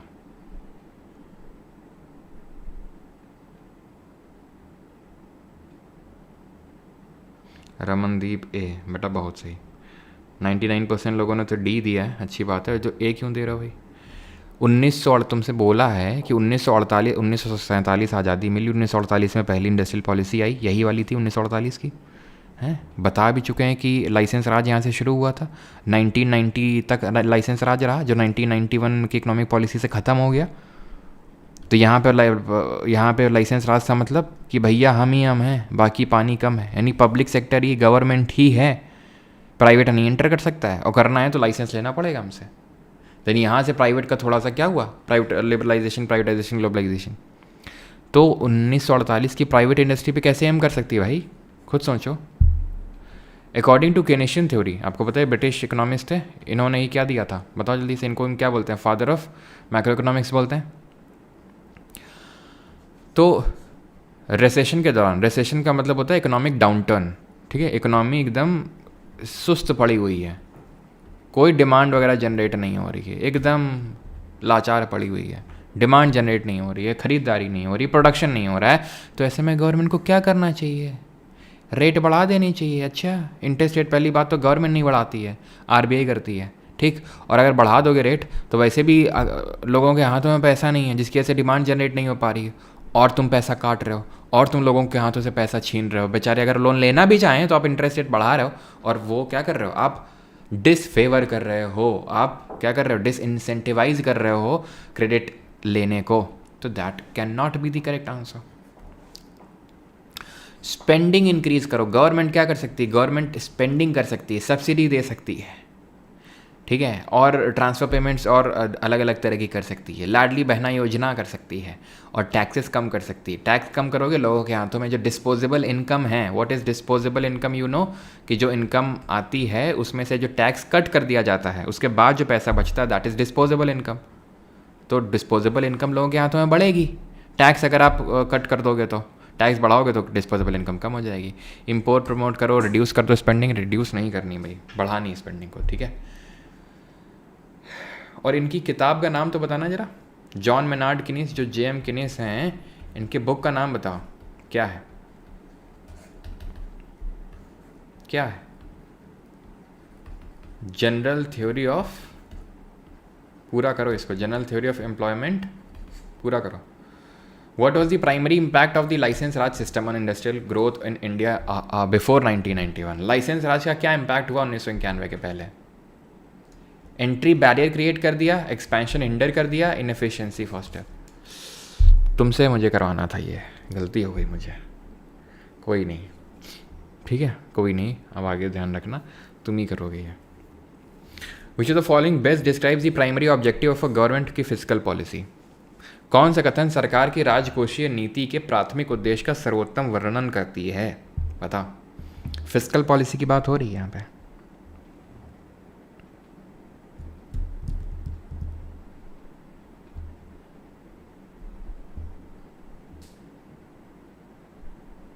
सर इसको ब्लॉक कर दो, प्यासी लड़की को। क्या हो गया मतलब, कौन है भाई प्यासी लड़की? कैसी कैसी आप मान बातें कर रहे हो भाई तुम लोग। Primary objective of government physical policy क्या है? अब दो तरह की पॉलिसी होती है, एक तो होती है मॉनेटरी पॉलिसी और एक होती है फिजिकल पॉलिसी। मॉनेटरी क्या होती है? जहां आरबीआई रेट्स को इंक्रीज डिक्रीज ये सब करता है, मनी सप्लाई को इंक्रीज डिक्रीज करता है इससे, है ना, याद है आपको। एक्सपेंशनरी मॉनेटरी पॉलिसी होती है, मनी सब, ठीक है, एक्सपेंशनरी और कॉन्ट्रैक्शनरी, यही दो तरह की होती हैं। एक्सपेंशनरी जहाँ पे इंटरेस्ट रेट्स को कम किया जाता है, लोगों के हाथों में पैसा डाला जाता है। कॉन्ट्रैक्शनरी का मतलब होता है जहाँ पे इंटरेस्ट रेट वगैरह को इंक्रीज़ किया जाता है और लोगों के हाथों से पैसा लिया जाता है, छीना जाता है। कॉन्ट्रैक्शनरी होती है वो। तो मनी सप्लाई को कंट्रोल करना एंड इंटरेस्ट रेट को, ये मॉनेटरी पॉलिसी आरबीआई करता है। अभी मैंने आपको बताया ना, ये काम आरबीआई करता है। तो ये फिस्कल पॉलिसी का मतलब होता है जो काम गवर्नमेंट करती है। गवर्नमेंट क्या फिस्कल पॉलिसी में क्या आता है? एमएसपी इंक्रीज डिक्रीज करना, टैक्स रेट को इंक्रीज डिक्रीज करना, that comes under the fiscal policy. So to promote international trade and maintain a favourable balance of payments, international trade को प्रमोट करना और एक फेवरेबल बैलेंस ऑफ पेमेंट, कोई मतलब है फिस्कल पॉलिसी का? नहीं। टू रेगुलेट स्टॉक मार्केट, बिल्कुल नहीं। To influence aggregate demand and economic activity through government spending, ये होता है फिस्कल पॉलिसी, जहाँ पे गवर्नमेंट स्पेंड कर रही है। गवर्नमेंट स्पेंड कर रही है। एक्सपेंशनरी मॉनेटरी पॉलिसी, गवर्नमेंट ज़्यादा टैक्स लगा रही है। कॉन्ट्रैक्शनरी फिस्कल पॉलिसी, मॉनेटरी नहीं फिस्कल, ठीक है। तो expansionary fiscal policy, contractionary fiscal policy, option number C. समझ में ही बात, घुसी बात भेजे में। सारे स्टेटमेंट्स को, सारे ऑप्शंस को ढंग से पढ़ना है अच्छे से, ऐसा नहीं अच्छा हाँ ये फिस्कल पॉलिसी मनी सप्लाई ले लो ले लो ले लो ले लो ले लो हो जाएगा, फिर करते रहना ले लो। In which decade did India experience a negative growth rate in population? Simple सा है, सेंसस में पढ़ते हैं। किस साल को हम ईयर ऑफ इकोनॉमिक डिवाइड बोलते हैं? 1921, कि वहाँ तक पॉपुलेशन डिक्रीज़ करी थी और उसके बाद फिर हमने पीछे मुड़ के देखा नहीं, फिर हम अपनी पॉपुलेशन को इंक्रीज़ ही करते रहे। तो 1911 से 21 के बीच में हमने नेगेटिव ग्रोथ रेट को एक्सपीरियंस किया। Aspirational districts programme ADP focuses on.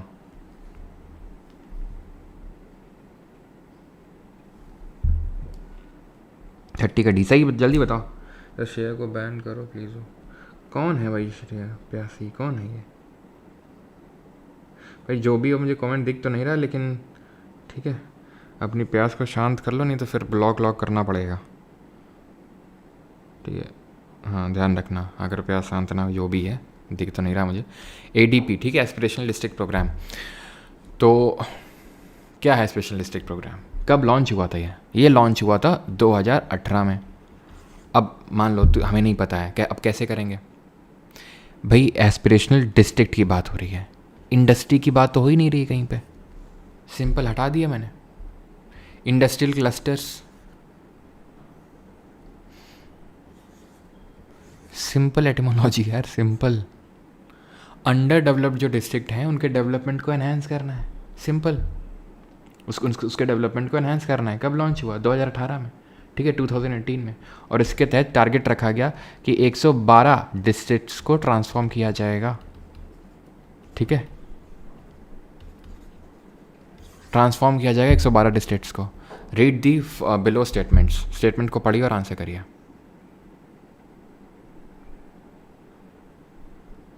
दिख जाए तो कर देना लॉग, रुको देखते हैं हम कौन है भाई ये।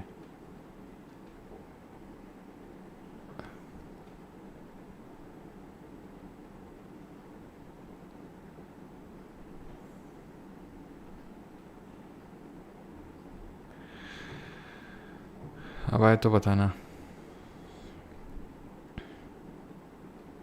सर चंडौसी के गणेश चौथ के मेला घूमने आई, कहाँ पे आई? और फालतू की डिस्कशन मत करो, ठीक है? यहाँ पे टॉपिक पे डिस्कशन करो। चलो, तो 6th 5-year plan aimed at economic growth and modernization of technology through various schemes. 3rd 5-year plan failed due to various factors such as wars, rupee devaluation, food crisis. बिल्कुल सही है। 3rd 5-year plan का target क्या रखा था? 5.6% growth रखनी है, but हुआ कितना कर पाए? सिर्फ और सिर्फ 2.8, कहीं कहीं पे 2.4% भी ये दिया रहता है ये डेटा, ठीक है? तो यहाँ पर अगर हम देखें तो दोनों ही स्टेटमेंट्स सही हैं, ऑप्शन नंबर डी। ओके, चलो। अच्छा ये बताओ किस 5-year प्लान का जो टारगेट था वो ये था?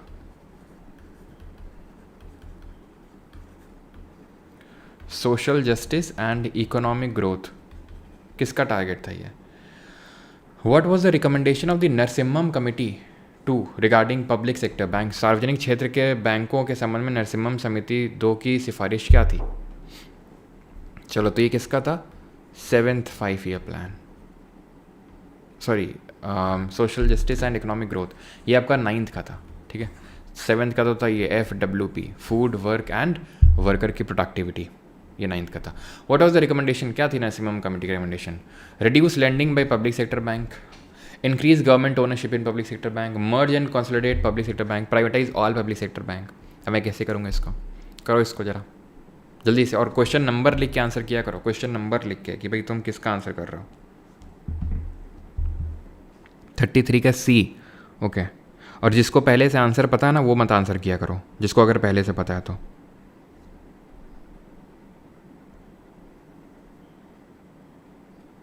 C, D, B सारे आंसर थोड़ा सा संभल के दिया करो, थोड़ा सा आहिस्ते, थोड़ा सा सांस लेके। D कहाँ से दे रहे हो तुम? इतनी बार तुमको सिखा दिया है, अभी भी वहीं जाके गिर रहे हो तुम उसी गड्ढे में। सारे बैंकों को प्राइवेटाइज कर, ये एक्सट्रीम रिकमेंडेशन कोई कमेटी देगी? कोई कमीशन, कोई कमेटी? ये सबको प्राइवेटाइज कर दो, लाइन से सबको प्राइवेटाइज कर दो, हाँ, सारे पब्लिक सेक्टर बैंक को। उल्टा तो ट्रू हो भी सकता है, कि भाई प्राइवेट जो है उनको नेशनलाइज कर दो। अब तुम खुद सोचो, 1969 में 14 बैंकों का राष्ट्रीयकरण किया गया था, नेशनलाइजेशन किया गया। तो उसका मतलब क्या होता है? उसका मतलब होता है कि ओनरशिप प्राइवेट से पब्लिक हो चुकी है, और यहाँ क्या हो रहा है, प्राइवेटाइज कर दो, और वो भी सब पब्लिक सेक्टर बैंक। कोई लॉजिक है इस बात का? फिर से उसी गड्ढे में गिरे। Public sector bank lending reduce कर दें, क्यों? इंक्रीज़ का तो समझ में भी आता है, रिड्यूस कर दें। इंक्रीज गवर्नमेंट ओनरशिप इन, ये समझ सकता हूँ मैं, और लेकिन ये इसका आंसर होगा option number C, merge and consolidate. अगर यहाँ भी और लिख देता तो भी एक्सट्रीम हो जाता। मर्ज कर दो और कंसोलिडेट करो पब्लिक सेक्टर बैंक को, option number C. Which of the following best reflect this scarcity problem in economics. अब लग रहा होगा कहाँ से क्वेश्चन है, कहाँ से क्वेश्चन है, यहाँ से क्वेश्चन है, ये फैट मैन में देख लो। प्रॉब्लम ऑफ सेंट्रल इकोनॉमी, ठीक है, ये मैं इसलिए दिखा रहा हूँ यहाँ पे क्योंकि ये लग सकता है कि ये कहाँ मिलेगा। वैसे तो बाकी सारे क्वेश्चन तो तुमको मिल ही जाएंगे हर जगह, ठीक है, लेकिन ये कहाँ मिलेगा, तो ये मैं दिखाता हूँ। डिमांड सप्लाई में देखना जाके। Problem of central economy is limitation of resources. Since resources like money, raw material, labour and time are finite, an economy can not produce everything it desires. सब कुछ वो नहीं प्रोड्यूस कर सकती, एक लिमिट होती है, ठीक है, लिमिट, रिसोर्सेज लिमिटेड होते हैं। ये इकोनॉमिक्स की मुझे याद है 3.0 बैच पहली क्लास में ही बताया था, पहली क्लास में ही बताया था, शुरू के 15-20 मिनट में ही बताया होगा इस चीज़ को। लिमिटेड वांट्स नहीं, अनलिमिटेड वांट्स। लिमिटेड रिसोर्सेज हैं लेकिन इच्छाएं अनलिमिटेड हैं। What does a lower GPI score indicate. अब जीपीआई का थोड़ा सा आपको ना फुल फॉर्म यहाँ पे पता होना चाहिए, तो थोड़ा सा आप यहाँ पे गेस कर सकते हैं। कैसे गेस कर सकते हैं? ये पीस है, पीस है, पीस, ग्लोबल पीस इंडेक्स है ये, ग्लोबल। अच्छा फिर आई है लेवल 2 की क्वेश्चन। अच्छा चलो ओके, टीबी, चलो। तो GPI score, global peace index, लो स्कोर है, दैट मीन्स हाई लेवल। अब यहाँ पे थोड़ा सा वो कंट्रास्टिंग लग सकता है कि भाई लो जीपीआई स्कोर है तो पीस कम होनी चाहिए, ऐसा नहीं है। लो जीपीआई स्कोर है तो फिर हायर लेवल ऑफ पीस है वहाँ पे, ठीक है। Industrial policy resolution 1956 aim to promote private sector dominance in all key industries. The industrial policy resolution IPR 1956 classified industries into 3 categories, और वो ये हैं। करेक्ट बताना है, और गलत अगर किसी ने बताया, और क्वेश्चन नंबर लिख के ऑप्शन बताना, क्वेश्चन नंबर लिख के, और गलत बताया किसी ने, ठीक है, रेल दिया जाएगा। क्यों? क्वेश्चन लेवल 2 क्वेश्चन लगाने के बाद ये क्वेश्चन ईजी लग रहे हैं। अच्छा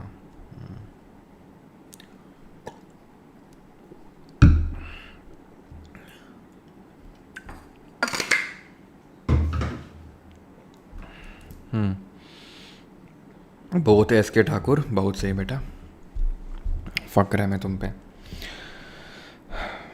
दोनों सही है, अच्छा, ओनली 2 सही है, अच्छा, बी ऑप्शन, अच्छा। 37 का सी कौन है? जर्नी विद मी, अच्छा, कहाँ? अभी तुम्हारे साथ करेंगे हम जर्नी, रुक जाओ तुम। मधुर सी, अभी तुम्हें मधुर आवाज़ निकलवाते हैं तुम्हारी हम।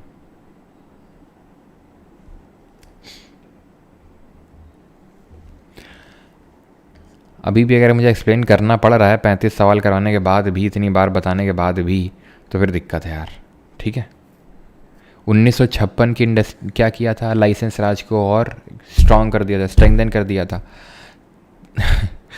स्टेटमेंट 2, ध्यान सुनना, स्टेटमेंट 2 अगर मान लेते हैं सही है, जैसे कि किसी ने लिखा ना बोथ, दोनों सही हैं, अच्छा दोनों सही हैं, तो अगर स्टेटमेंट 1 सही है तो 2 कैसे हो सकता है? अगर सारे ही इंडस्ट्रीज़ में प्राइवेट सेक्टर के डोमिनेंस को बढ़ाना है तो दूसरा वाला स्टेटमेंट तो बोल रहा है कि 3 उसमें कैटेगरीज में इंडस्ट्री क्लासीफाई किया, fully government own, mixed sector यानी प्राइवेट पब्लिक बोथ, और प्राइवेट। तो अगर ये सही है तो ये सही कैसे हो सकता है? अगर ये सही है तो ये कैसे सही हो सकता है? यानी कि ये तो हो ही नहीं सकता है। और देखा जाए तो ये भी वैसे तो हो सकता है, मतलब ये वाला तो हो ही नहीं सकता है कि दोनों ही सही हो जाएं, क्योंकि दिख रहा है, लेकिन दोनों में से एक सही है, वो ये है, क्योंकि हमें पता है कि सेकंड IPR, जिसको कि इकोनॉमिक कॉन्स्टिट्यूशन ऑफ इंडिया बोलते हैं, इसने क्या किया था? डाइवर्सिफिकेशन किया था इंडस्ट्रीज़ का, अगर पूछ ले।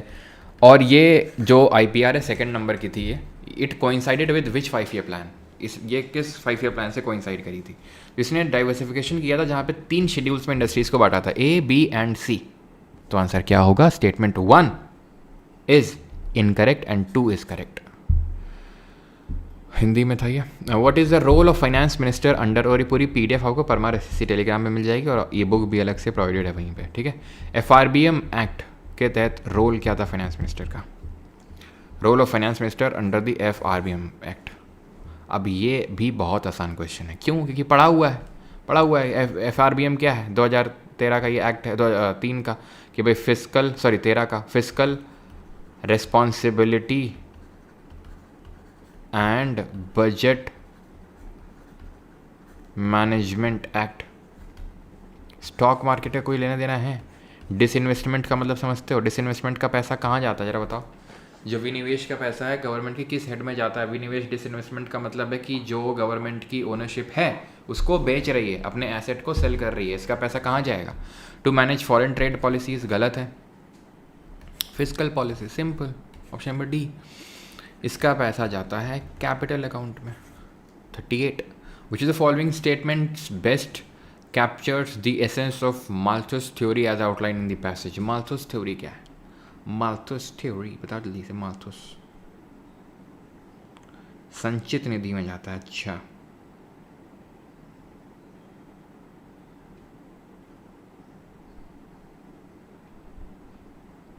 चलो। The natural imbalance between food supply and population growth leads to unavoidable hardships unless population is controlled. Okay. Voluntary checks on population are more effective than natural calamities in curbing overpopulation. Population grows in arithmetic progression while food production grows geometrically. Okay. And agriculture production can grow faster than population with technological advancement. देखो, जो तीसरा वाला statement लिखा है ना, इसका उल्टा है एकदम। माल्थस थ्योरी बोलती है कि पॉपुलेशन तो ग्रो कर रही है ज्योमेट्रिकली, ठीक है, यानी कि भयंकर एक्सपोनेंशियली, और फूड प्रोडक्शन हो रहा है अरिथमेटिकली।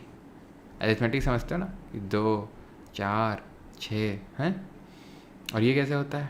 2 4 8 16 32, हाँ, और ये इस तरह से ग्रो कर रहा है।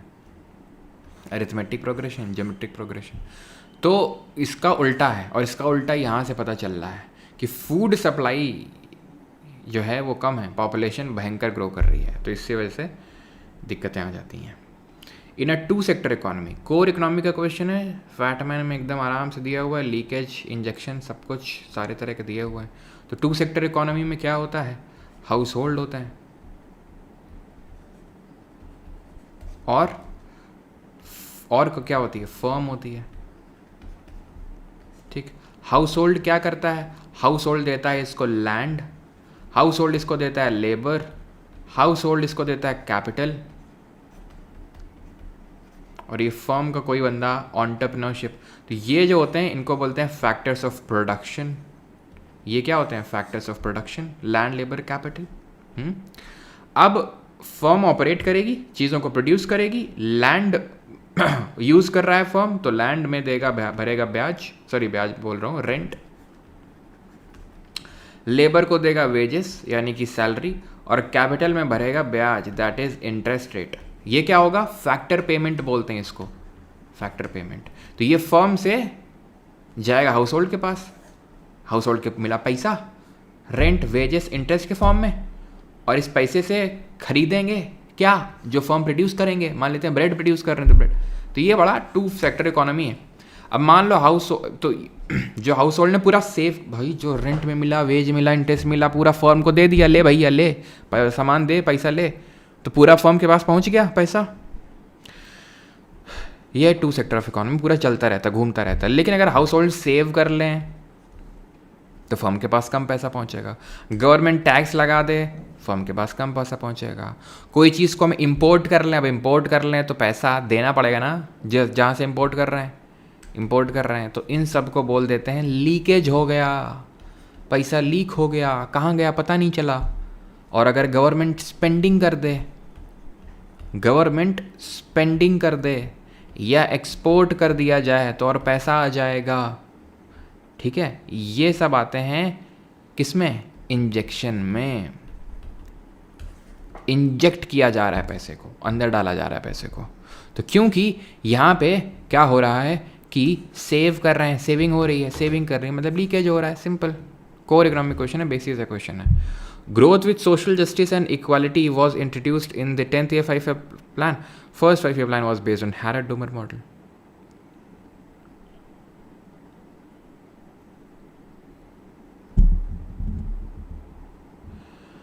Yes, it is enough.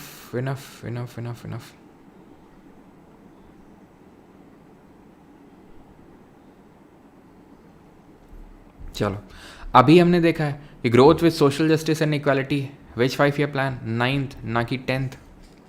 गया पहला गया, दूसरा चेक करने की ज़रूरत ही नहीं है। नहीं है शायद, क्योंकि दोनों वाला इनकरेक्ट वाला भी है, ठीक है। अशर्ट्स एंड रीजन में चेक करने की ज़रूरत नहीं होती, ये गलत होता है तो फिर आंसर आ जाता है। First 5-year plan was based on Harrod Domar model, सही है, तो दूसरा सही है, पहला गलत है। कहाँ है option number A 41। What role did WTO membership 1995 play in India's post-reform globalization strategy? WTO की मेंबरशिप ने क्या रोल प्ले किया post reform and globalisation strategy में? भारत की सुधारोत्तर वैश्वीकरण राजनीति में विश्व व्यापार संगठन की सदस्यता 1995 की क्या भूमिका थी? करो जरा। और 41 का इस तरह से आंसर करना, और गलत किया किसी ने तो पढ़ी।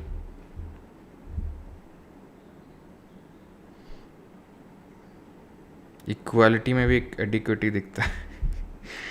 खौफ है, खौफ। चलो, तो पोस्ट रिफॉर्म ग्लोबलाइजेशन। अब ग्लोबलाइजेशन क्या बताया था अभी थोड़ी देर पहले? अपनी डोमेस्टिक इकोनॉमी को बाकी कंट्रीज की इकोनॉमी के साथ इंटीग्रेट करना है कि नहीं करना है? सिंपल, ठीक। Which curve is typically U-shaped due to the law of variable proportions? एक सेकेंड रुको, यहाँ पर एक ऑप्शन मिसिंग है।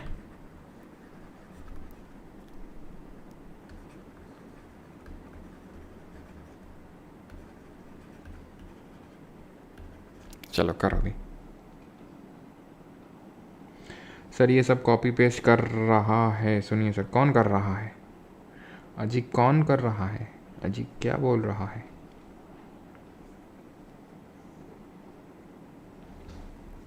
चलो, तो भाई एवरेज फिक्स्ड कॉस्ट कर्व हम पढ़ चुके हैं, ठीक। अगर फैटमैन में देखोगे तो वहाँ पर है, वो रेक्टेंगुलर हाइपरबोलिक शेप का होता है, याद है आपको? रेक्टेंगुलर हाइपरबोला होता है एवरेज फिक्स्ड कॉस्ट कर्व, जिसका फॉर्मूला होता है total fixed cost curve upon number of quantities. ये तो होने सरा, ठीक है। टोटल फिक्स्ड कॉस्ट कर्व का भी वो लीनियर ग्राफ बनता है, टोटल फिक्स्ड कॉस्ट कर्व का ये भी नहीं होगा। आंसर है option number B, average variable cost curve, ठीक है। एवरेज वेरिएबल कॉस्ट जो एक पॉइंट पे घटता है, देन उसके बाद फिर से बढ़ना स्टार्ट हो जाता है वो, ठीक है। How did India's trade policy reforms post 1991 impact the import of capital goods? किस तरह से उसने इम्पैक्ट किया? अगेन जल्दी से।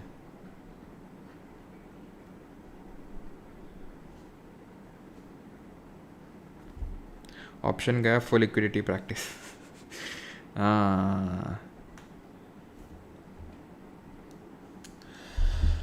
1991 post 1991 impact on the import of capital goods, किस तरह से इम्पैक्ट किया ट्रेड पॉलिसी ने? Linked capital imports only to foreign companies. अच्छा, reduce tariffs and removed licensing. Yes, क्योंकि हमने क्या किया, हम अभी अपनी डोमेस्टिक इकोनॉमी को प्रोटेक्ट करने के लिए खूब इंपोर्ट ड्यूटी लगा रहे थे, टैरिफ लगा रहे थे। लेकिन अब हमें 1991 में जब हमारी हालत ख़राब हुई, फिर हम IMF के पास गए लोन लेने के लिए, तो उसने शर्त पे दिया कि आप आपकी इकोनॉमी को खोलना पड़ेगा, LPG रिफॉर्म्स लाने पड़ेंगे, ठीक है।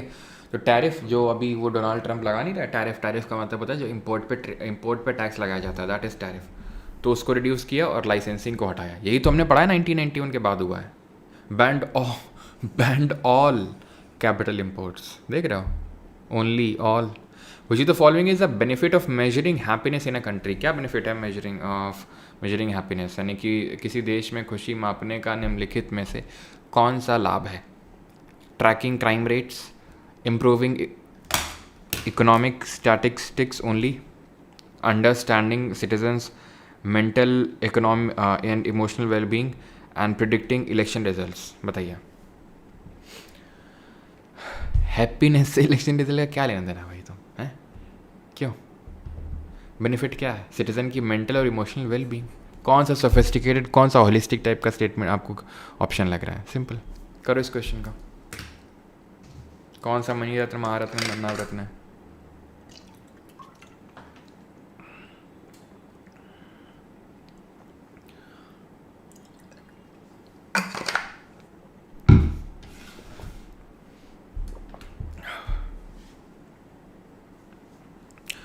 तो भाई अगर हम देखें तो सेल तो महारत्न भी देखा है। IRCTC अब यहाँ पे जो है एडिक्विटी गच्चा खा गया। क्यों एडिक्विटी गच्चा इसलिए खा गया? क्योंकि A का तो 3 होगा और A का 3 होगा तो B का 1 होगा और C का 2 होगा, यानी IRCTC मिनी रत्न होगी, जो कि बिल्कुल गलत है। क्योंकि अभी मार्च 2025 में ही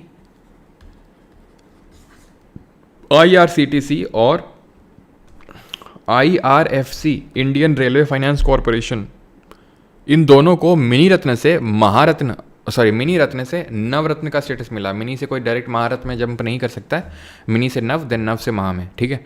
तो भैया मिनी से वो नव हो चुका है अभी तो ये गलत है क्वेश्चन, मतलब इसका ऑप्शन गलत है, क्योंकि ये पहले था मिनी रत्न IRCTC, लेकिन मार्च 2025 में ये महारत्न हो चुका है, मतलब सॉरी नवरत्न हो चुका है, यानी कि अपडेटेड नहीं है ये, ठीक है। तो ये मैं लिख देता हूँ रॉन्ग, ठीक है, क्योंकि ये इसका 2 होगा। ओके, यानी कि आपका ये भी क्या होगा IRCTC, ये भी आपका नवरत्न है, ठीक है, यानी कि 2 का भी C का भी क्या होगा यार, C का क्या है, क्या लिखा हुआ है ये, यानी कि B का 1 होगा, और जो भी देख लो मैं दिमाग काम नहीं कर रहा। What is use to measure the health dimension in HDI, जो आपका ये ह्यूमन डेवलपमेंट इंडेक्स है, इसमें किसको यूज़ किया जाता है हेल्थ डायमेंशन को मेजर करने के लिए, बताओ।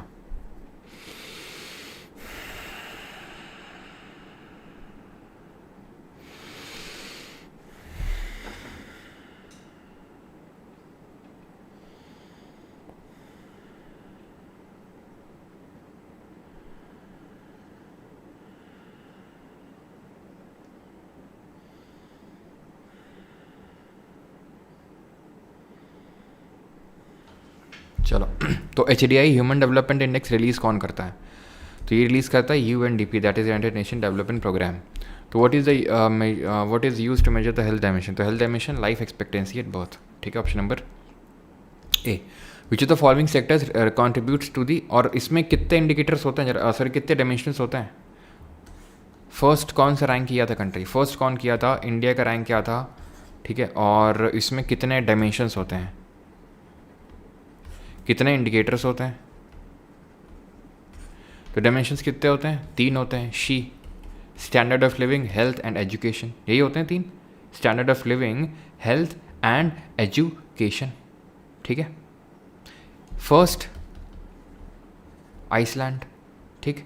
इंडिया की अगर बात करेंगे तो इंडिया 130 इंडिकेटर्स कितने होते हैं? इंडिकेटर्स 10 होते हैं, इसमें 10 इंडिकेटर्स होते हैं, ठीक है।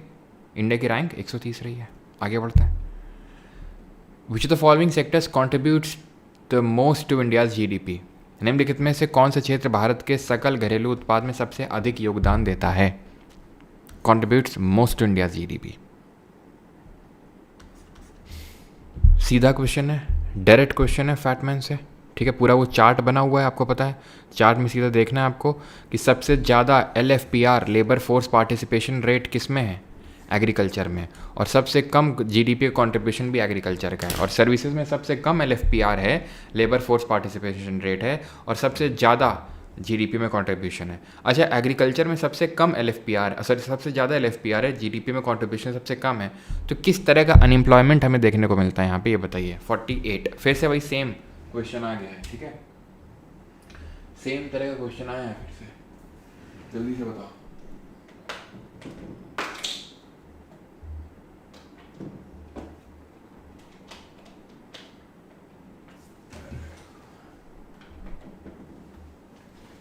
चलो भाई, तो 1947 से 90 के बीच में, सिंपल वही है, प्री रिफॉर्म्स वाला time period. And inward looking strategy emphasizing import substitution and protection of domestic industries, खत्म। यही तो अभी तक पढ़ा, आपको बताते चले आ रहे थे अभी तक। डिस्गाइज्ड अनएम्प्लॉयमेंट है इंडिया के एग्रीकल्चर सेक्टर में, किस तरह का? डिस्गाइज्ड। चलो अगला क्वेश्चन करो। What does invisible hand concept as proposed by Adam Smith primarily signify?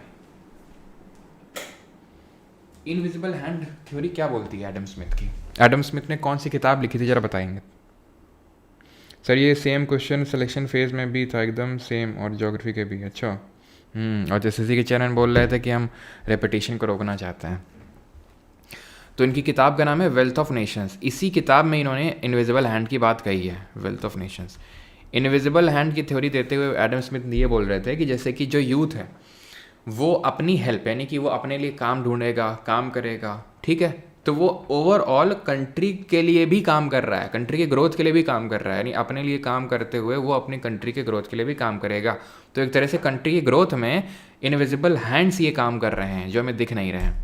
Okay, so it is market equilibrium achieved via self interest. मैं अपना इंटरेस्ट देख रहा हूँ और उससे क्या हो रहा है, मार्केट भी ग्रो कर रही है, उसका भी इक्विलिब्रियम अचीव हो रहा है। ठीक है, होलिस्टिक कौन सा है स्टेटमेंट, याद समझ में आ रहा है? होलिस्टिक कौन सा, उसको पकड़ना है अपने को। Now consider the following land reforms implemented in India between 47, वही देख रहा हो, वही 47 से 90 का पीरियड और 91 से बाद का पीरियड, वही बार बार बार बार वही सेम टॉपिक पे क्वेश्चन बन रहे हैं। 1947 से 90 और 90 के बीच भारत में लागू किए गए भूमि सुधारों पर विचार करें। इन सुधारों का एक मुख्य उद्देश्य क्या था? आंसर चाहता हूँ मैं, पार्टिसिपेशन चाहता हूँ, और आराम से तसल्ली से जो पढ़ाया है, कुछ नया नहीं है, नथिंग न्यू, सब पढ़ा हुआ है। पॉलिटी में भी पढ़ते हैं, याद है first constitutional amendment 1951, 9th schedule, land reforms, और कुछ भी डाल देंगे उसमें तो जुडिशियल रिव्यू नहीं कर सकती। लैंड रिफॉर्म्स मतलब क्या कि भाई ज़मींदार थे अभी तक, उनके पास बहुत बड़ी पार्ट, बहुत ज़्यादा लैंड थी उनके पास। शुरू के जो भी केसेस हैं, ठीक है, चाहे तुम कोई भी केस ले लो, जैसे कि केशवानंद भारती केस, वो भी इसी से ही संबंधित था, क्योंकि गवर्नमेंट ने क्या किया कि जिनके पास बहुत बड़ी बड़ी ज़्यादा प्रॉपर्टी संपत्ति हो रखी है उनसे प्रॉपर्टी लेंगे और जो छोटे किसान हैं उनमें बांटेंगे। यानी कि हम क्या कर रहे हैं, जो लार्ज लैंड होल्डिंग हैं कुछ लोगों के हाथ में, उसको क्या कर रहे हैं, रिड्यूस कर रहे हैं। Reduce concentration of land ownership and protect the interest of small farmers. उसको कंसोलिडेट नहीं कर रहे हैं और बढ़ा नहीं रहे हैं। कुछ व्यक्तियों के हाथों में बड़ी भूमि जोतों को समेकित नहीं कर रहे हैं। ठीक है, तो 50 का सी होगा। बेसिक क्वेश्चन है एकदम सीधा। विच की रिफॉर्म्स, अब आ जाते हैं लास्ट के कुछ 25 क्वेश्चन में। विच की रिफॉर्म्स इन 91, वही सेम है बार बार। इन 91 specifically address the inefficiency of public sector enterprise and promoted competition in industrial production. बता, करो खुद से।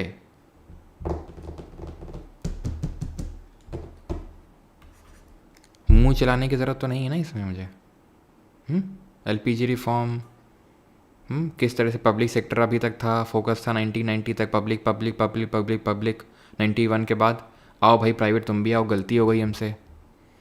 Which of the following is true about the voluntary vehicle fleet modernisation programme? नहीं, हम तो पढ़े नहीं है, हमारे मास्टर तो पढ़ाए नहीं है। तो अरे नहीं पढ़ाए तो कर तो सकते हो ना थोड़ा बहुत, है दिमाग है कि नहीं?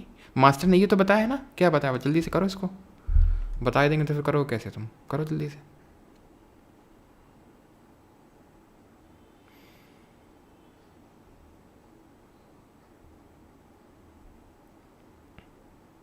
तबले सरमराट परमाद क्या मतलब है? स्कीम इंसेंटिवाइज करेगी बायर्स को फ्यूल एफिशिएंट न्यू व्हीकल्स को, लेकिन सिर्फ अर्बन एरियाज में। क्यों? रूरल वालों ने क्या किया, क्या बिगाड़ा है उन्होंने तुम्हारा?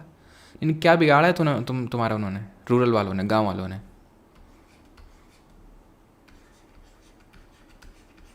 खत्म, ले। According to Keynes what is the most effective tool? आगे फिर से किनिस वही क्वेश्चन है, रिसेशन वाला है भैया, डिप्रेशन वाला। क्यों भैया, रिसेशन डिप्रेशन क्या करना है? क्यों? यहाँ पर पड़ेगा, एक ध्यान रखना, क्या करना है? एक्सपेंडिचर बढ़ाना है गवर्नमेंट का, ताकि लोग के हाथों में और पैसा जाए, लोग खरीद करें, डिमांड करें। जब डिमांड करेंगे तो प्रोडक्शन भी बढ़ेगा। की फोकस एरिया क्या है पीएम गति शक्ति नेशनल मास्टर प्लान का? Multi modal connectivity, rural electrification, गांव बिजली देना है, नेशनल मास्टर प्लान है। गति शक्ति, भाई गति से कुछ तो कनेक्ट करो, गति रोड गति कुछ तो। हाँ, एग्रीकल्चर कुछ लेना देना है? सोफिस्टिकेटेड होलिस्टिक टाइप लग रहा है। Multi modal connectivity. पीएम गति शक्ति कब लॉन्च किया गया था ये पीएम गति शक्ति? 2021 में, 2021 में। What was the main purpose behind the enactment of FRBM Fiscal Responsibility Budget Management Act? अभी देखा था FRBM एक्ट है। फिस्कल ले हो गया चले आगे। चलो करो, चले आगे हैं, चल दें आगे, बताओ करो 56 फिस्कल वाला। हाँ 55 का बी ऐसा झापड़ मारूंगा ना खींच के। हैं 55 का बी जो जितने बता रहे हो वही मैं देख रहा था। हाँ चलो वही मैं देख रहा था 56 का बी। हाँ प्रतीक्षा शर्मा, अभी तो सी आ रहा था ऊपर, बी हो गया अभी। क्यों? यही होता है। Fiscal responsibility budgetary management act का क्या रोल था कि फिस्कल डेफिसिट को, जो राजकोषीय घाटा उसको कम करना है, डिक्रीज करना है, इंक्रीज नहीं करना है। भाई ये किसका टारगेट होगा? फिस्कल डेफिसिट क्या दिखाता है? गवर्नमेंट की बोरोइंग्स को दिखाता है ये। ठीक है कि गवर्नमेंट कितना खरीद रही है। याद आया कुछ? Fiscal deficit is equal to total expenditure minus revenue receipt plus non debt creating capital receipt. ठीक है, non debt creating capital receipt, या फिर total expenditure minus total revenue excluding borrowings, यानी बोरोइंग को इसमें हटा दिया जाता है।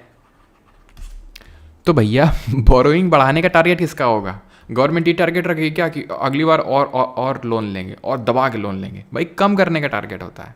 तो फिस्कल डेफिसिट को रिड्यूस करना है, यानी गवर्नमेंट की बोरोइंग्स को रिड्यूस करना है। 55 का सी समझ में आई चीज़? तो ऐसा नहीं कि फिस्कल देखा और मार दिया, थोड़ा दिमाग भी लगाना है, थोड़ा सा लॉजिकल भी होना है। अश्विनी साहब क्या हो गया? वही 70 के एक्सपोनेंट में आपने भूपेन हजारिका के नाम बताया था, और आपने भी बताया था किसी को भाई मिला है भारत रत्न 2019 में। ठीक है, प्रकाश डाल दिया अश्विनी जी, मिला है भारत रत्न को 2019 में। ठीक है, गलत इल्जाम लगा दिए सर। वो श्रेया फिर आ गया, कहाँ है भाई? अच्छा अभी प्यास दूर करते हैं तुम्हारी हम, अब दोबारा कभी तुम्हें प्यास नहीं लगेगी, हमेशा के लिए ब्लॉक। चलो, which indicator in ease of doing business measures the time and cost to resolve commercial disputes? ठीक है, EODB, that is ease of doing measures, जो बिजनेस होता है उसे मेजर में time and cost to resolve commercial dispute. तो it is dealing with construction permits, enforcing contracts, trading across border से getting electricity. कौन रिलीज करता है इसको? So which indicator in ease of doing business measures the time and cost? Time and cost को major करता है कौन? Electricity का टाइम एंड कॉस्ट से क्या लेना देना भाई? Construction permit, okay. Enforcing contract, कितनी जल्दी जो है कॉन्ट्रैक्ट मिल जाता है, वो टाइम एंड कॉस्ट को दिखाता है। ठीक है, थोड़ा सा देखो क्या चीज़ हो सकता है। ठीक है, ऑप्शन A B में डाउट हो सकता है आपको। इलेक्ट्रिसिटी और ट्रेडिंग कैसे कोई लेना देना नहीं था। वर्ल्ड बैंक ग्रुप जो है इसको रिलीज़ करता है। अगेन फिर से वही इंडस्ट्रियल पॉलिसी पे क्वेश्चन आ गया। IPR 1956 played a significant role in shaping India's industrial development strategy. What was a key feature of this resolution? IPR 1956 यानी जो सेकंड इंडस्ट्रियल पॉलिसी था, उसका क्या की फीचर था रेजोल्यूशन का? बताओ। It strongly advocated for the dominance of the private sector in all industrial activities. अच्छा जी। It promoted a completely open and competitive. अच्छा, कंप्लीटली ओपन, अच्छा जी। It categorize industries into 3 schedules. ये हिंदी में GGGR due to policy it if a country improves in GGGR, ठीक है, global gender gap report, due to a policy mandating equal female representing on company boards which GGGR dimension would be most directly impacted। बताओ कि अगर कोई country improve करिए GGGR में, तो due to a policy mandating equal female representation for company board, तो कौन सा डायमेंशन जो है सबसे डायरेक्ट इम्पैक्ट होगा? Educational attainment, health and survival, political empowerment, economic participation, opportunity. Equal female participation on company board, company में involvement की बात हो रही है फीमेल का, स्कूल में नहीं, हेल्थ सर्विसेज में नहीं, पॉलिटिक्स में नहीं, company is a part of economic, ठीक है। और ये भी आप इनमें से आपको कौन सा होलिस्टिक लग रहा है बताओ? होलिस्टिक तो यही लग रहा है ना, डी वाला। और सिंपल एलिमिनेट भी तो कर सकते हो भाई। अगर हम बोलते हैं फीमेल इक्वल फीमेल पार्टिसिपेशन होना चाहिए एजुकेशन में, ठीक है, कॉलेजेस में, स्कूल्स में, तो एजुकेशनल अटेनमेंट का डायमेंशन अच्छा होगा। हेल्थ सर्विसेज मिलनी चाहिए फीमेल को, तो हेल्थ एंड सर्वाइवल वाला डायमेंशन अच्छा होगा, ठीक है। पॉलिटिकल एम्पावरमेंट होना चाहिए तो पॉलिटिकल, मतलब पॉलिटिक्स में वो होना चाहिए तो पॉलिटिकल एम्पावरमेंट होगा, ठीक है। चलो 59 पे आते हैं। पीएम मित्रा स्कीम आ चुके हैं वहीं पे खड़े होके। पीएम मित्रा, टी से टेक्सटाइल, याद आया कुछ? किया था पहले question. It aims to establish integrated large scale textile parks, ministry of textiles.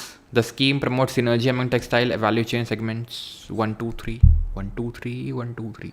What is the aim of Ayushman Bharat scheme? का एम क्या है? आयुष्मान भारत स्कीम कब लॉन्च हुई थी, क्यों लॉन्च हुई थी, जल्दी बताओ। तो क्लीन ड्रिंकिंग वाटर देना है सभी को।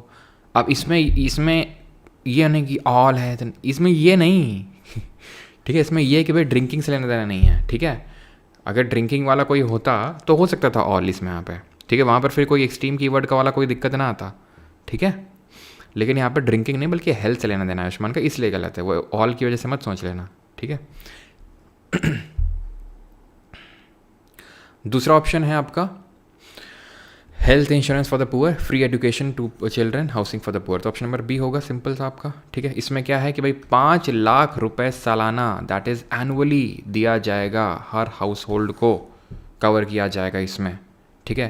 प्रधानमंत्री जन आरोग्य योजना PMJ के तहत 5 लाख रुपए आपको मिलेंगे। कब लॉन्च किया गया था? 2018 में। ये कैसी स्कीम है? सेंट्रल सेक्टर है कि स्पॉन्सर्ड है? बताना तो जरा। अगला क्वेश्चन करो। 50 लाख का एक फैक्ट्री का परचेज है, साल के अंत में डिप्रिसिएशन होता है 5 लाख का, तो नेट इन्वेस्टमेंट कितने की होगी? और ये एक सेंट्रली स्पॉन्सर्ड है, ध्यान रखना, ठीक है। It is a centrally sponsored scheme, ठीक है।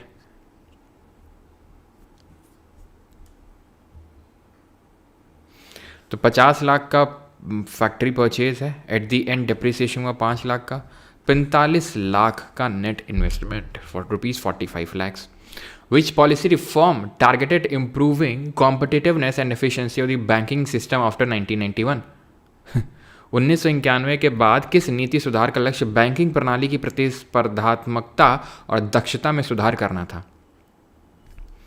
Nationalisation of cooperative bank, full deregulation of credit market, full deregulation, limiting foreign entry into retail banking, introduction of prudential norms, and CRAR. What is CRAR? It is capital to risk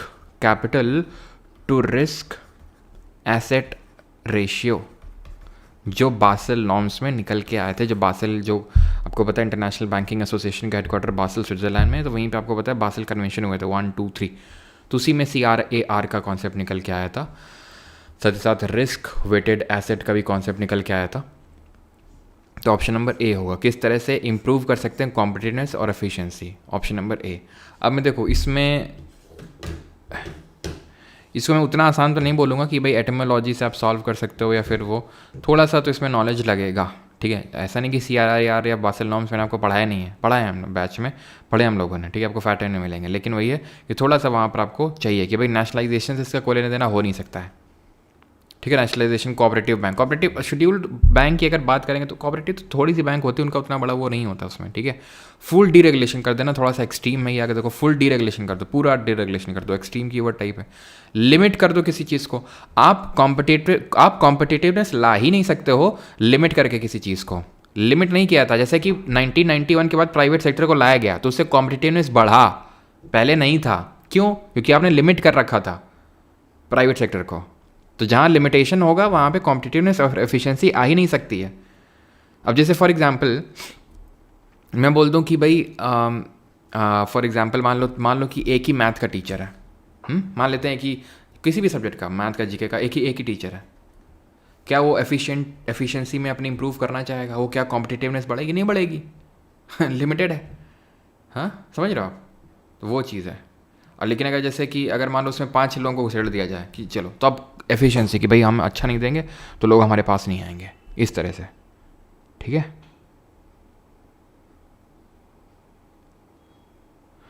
भैया आज मेरा birthday है। अच्छा Radhika ji, happy birthday आपको। The regulatory framework adopted by India between 40 and 90 of. भाई मैं करवा नहीं पाऊँगा, दिमाग ख़राब हो गया, जल्दी से करो इसको। लाइसेंस राज, लाइसेंस राज, लाइसेंस राज हैं। कम से कम आप देख रहे हो, यही वो टॉपिक है जिससे भर भर के सवाल पूछा गया है। नहीं सर, एक मैथ का टीचर रेल देगा मतलब। चलो, सबको हैप्पी बर्थडे करने की जरूरत नहीं, क्वेश्चन कर लो तुम। ठीक है, हमने कर दिया है। लाइसेंस आज वही है। What was a significant unintended negative, वही सेम है भैया, सेम है। पॉजिटिव चीज़ हो रही है, पॉजिटिव चीज़ हो रही है, नेगेटिव। ठीक है। ग्रॉस नेशनल प्रोडक्ट क्या है? जीएनपी।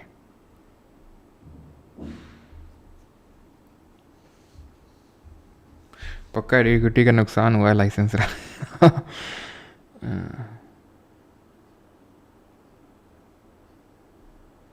अच्छा चलो, तो ग्रॉस नेशनल प्रोडक्ट जीएनपी क्या दिखाता है? जीएनपी याद करो, जीएनपी हमें चाहिए था, तो जीडीपी में क्या ऐड करना था हमें, बताओ जल्दी से। Income of foreigners. ठीक है, तो फॉरेनर्स की नहीं बल्कि नेशनल्स की, जो इनकम इंडियंस की है, जो नेशनल्स की है, जो उन्होंने घर में या बाहर अर्न किया। याद आ रहा है आपको? जैसे मान लो कि मैंने आपको बताया था ये इंडियन है, ये इंडियन है, ये इंडियन है, ये इंडियन है, ये इंडियन है। ठीक है, और ये लाल से मैं ड्रॉ कर देता हूँ फॉरेनर को, ये फॉरेनर, ये फॉरेनर, ये फॉरेनर है। ठीक है, ये मान लेते हैं अफ्रीका है। ठीक है, ऑस्ट्रेलिया है। ठीक है, तो ये अफ्रीकन्स हैं, ये ऑस्ट्रेलियंस हैं। ठीक है, हरे वाले इंडियंस बना देते हैं। तो ऐसे किया था कि भाई जीएनपी में, जीडीपी में जोड़ दो फैक्टर इनकम फ्रॉम अब्रॉड और हटा दो फैक्टर इनकम टू अब्रॉड। तो जोड़ देना है net factor income from abroad.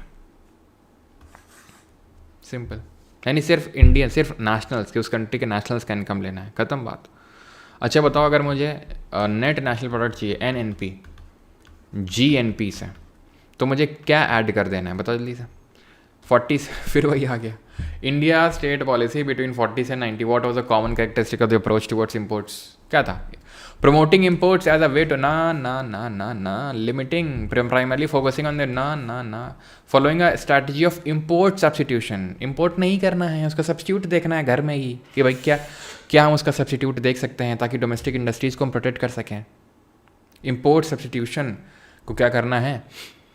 बढ़ावा देना है, डोमेस्टिक इंडस्ट्रीज़ को प्रमोट करना है। कुछ ऐड नहीं करना होता है जीएनपी में, घटाना होता है डिप्रिसिएशन को। जितने लोग लिखे हो ना, इसलिए मैंने जानबूझ के लिखा था, कितने लोग पकड़ पाते, बिल्कुल सही है।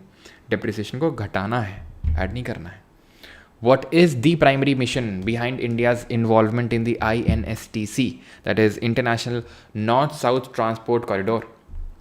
To promote clean maritime security, to bypass China's CPEC route via Taiwan, to promote connectivity with Eurasia via multimodal routes, to facilitate transit trade through Arctic. सही आंसर होगा इसका option number C, to improve connectivity with Eurasia via multimodal routes. International north south transport corridor. ठीक है, Eurasia के साथ हमें connectivity को improve करना है। ठीक है, चलो। विच is the following is a की रिस्पॉन्सिबिलिटी ऑफ IRDAI? बहुत आसान सा क्वेश्चन है, बताओ जल्दी से। IRDAI, insurance regulatory development authority of India. Full form पता है? हो गया। स्टॉक मार्केट कौन देखता है, रेगुलेट कौन करता है, जरा बताओ।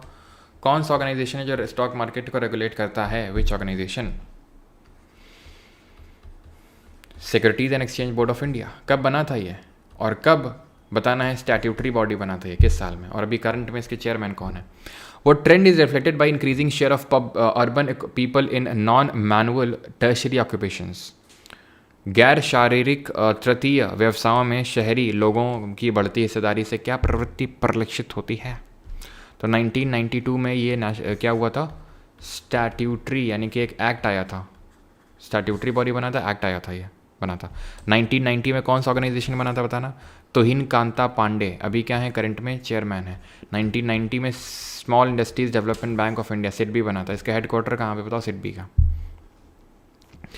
What trend is reflected by increasing share of urban population in non-manual tertiary occupation? Tertiary मतलब वही सर्विस सेक्टर वाला, सर्विस सेक्टर वाला। और इसका हेडक्वार्टर है लखनऊ में। फिर से वही आ गया यार, ये बड़ा जटिल टाइप, ये बड़ा अडिग टाइप क्वेश्चन है। 1947 से 1990 के बीच में बोल रहा है, consider the emphasis placed on public sector in India's industrial development strategy between 40 से 90, व्हाट वाज अ की रैशनल बिहाइंड। हाँ, अब ये पूछ रहा है कि 47 से 90 के बीच में जो हमारी पॉलिसी थी उसका रीज़न क्या है। ये थोड़ा सा अलग क्वेश्चन है। पूछा रीज़न क्यों गवर्नमेंट जो है प्राइवेट को इंसेंटिवाइज नहीं कर रही थी, क्यों गवर्नमेंट ने लाइसेंस राज लगा रखा था, उसके पीछे का रीज़न पूछ रहा है। अब बताओ। आ गया 16। बेटा तुम इसी में तुम्हारा ध्यान रहता है ना, वो नील, हम वही देखते रहते हैं। 69 है, ये प्यासी हूँ, तुम्हारा ध्यान इसी में रहता है, हम नोटिस कर रहे हैं। बेटा सुधर जाओ। क्यों सर? आपका धन्यवाद। मेरा जीके आपका यूट्यूब क्लास देखा कर स्ट्रांग हो गया है, धन्यवाद। अच्छा चलो, तो क्या रीज़न था उसका? There was a lack of demand for industrial code. नहीं, देखो मेन रीज़न ये था कि अभी तक हमें एक कंपनी ने रूल किया। एक कंपनी आई थी यहाँ ट्रेड करने के लिए और पता भी नहीं चला, और उसने हमें कायदे से गुलाम बना के रखा। वो तो बात अलग है कि आपको पता है 1858 में वो कंपनी को एबॉलिश करके फिर डायरेक्ट ब्रिटिश क्राउन के अंडर रूल होने लगा था, लेकिन आई तो कंपनी थी ना। और अगर ब्रिटिश क्राउन ना भी आता तो कंपनी तो रूल करती रहती, ठीक है, और कायदे का और नोच खाती वो। तो फिर ये हमारे अंदर के ना खौफ बैठा हुआ था, पहला। दूसरा, ये ज़मींदार बन गए थे, अंग्रेजों ने बना दिए थे। तो बहुत कुछ लोगों के पास बहुत बड़ी बड़ी ज़मीन थी और कुछ लोगों के पास कुछ भी नहीं था। तो गवर्नमेंट ने सारी चीज़ें अपने हाथ में लेने का सोचा। अब क्योंकि कोई कंपनी आई बाहर की, वो हमें रूल करने लगी, ट्रेड करने आई थी, इसलिए हमने इन्वेस्टमेंट नहीं ली किसी कंपनी से। यानी कि हमने लिबरलाइज नहीं किया अपनी इकोनॉमी को। हमने साथ ही साथ किसी कंपनी को प्राइवेटाइज इसलिए नहीं किया क्योंकि हम अभी अभी आज़ाद हुए थे और हम नहीं चाहते थे। हम ये चाहते थे कि हम सोशलिस्टिक पॉलिसी को, हमने यूएसएसआर से सोशलिज्म को अडॉप्ट किया। हम कैपिटलिज्म के अगेंस्ट में थे, हम सोशलिज्म के पक्ष में थे। कैपिटलिज्म पूंजीवाद बोलता है कि भाई इंडस्ट्रीज़ को प्रमोट करो, प्राइवेट सेक्टर को वो करो। वहाँ पर मेन जो होता है कैपिटल फॉर्मेशन इनसे मोटिव होता है, किसमें? जो आपकी कैपिटलिस्टिक इकोनॉमी होती है कि भाई हमें पूंजी बनाना है, पैसा बनाना है।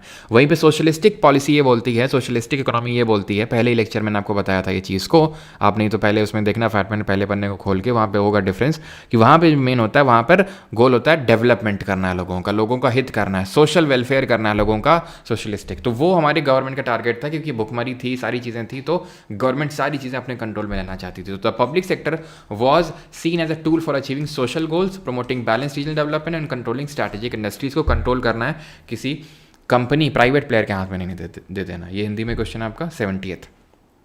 In what way did fiscal discipline reforms affect centre state financial relations post 1991? 1991 के बाद राजकोषीय अनुशासन सुधारों ने केंद्र राज्य वित्तीय संबंधों को किस प्रकार प्रभावित किया, किस तरह से प्रभावित किया? तो ओके ठीक है, एक second. In what way did fiscal discipline का मतलब क्या है कि घाटे वाटे कम करना है, कायदे से औकात में चलना है। अफेक्ट सेंटर स्टेट के बीच के फाइनेंशियल रिलेशंस को आफ्टर 1991। रिड्यूस टैक्स शेयरिंग, नहीं, इससे तो लड़ाई हो जाएगी ना सेंटर स्टेट के बीच में।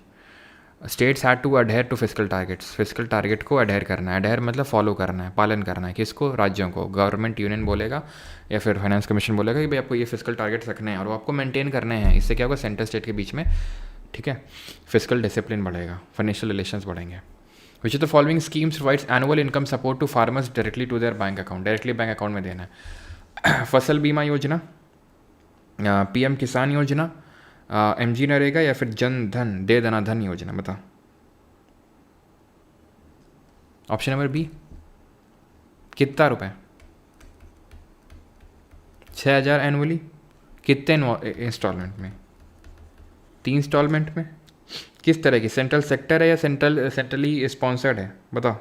तो ये आपकी कैसी है? ये आपकी सेंट्रल सेक्टर है।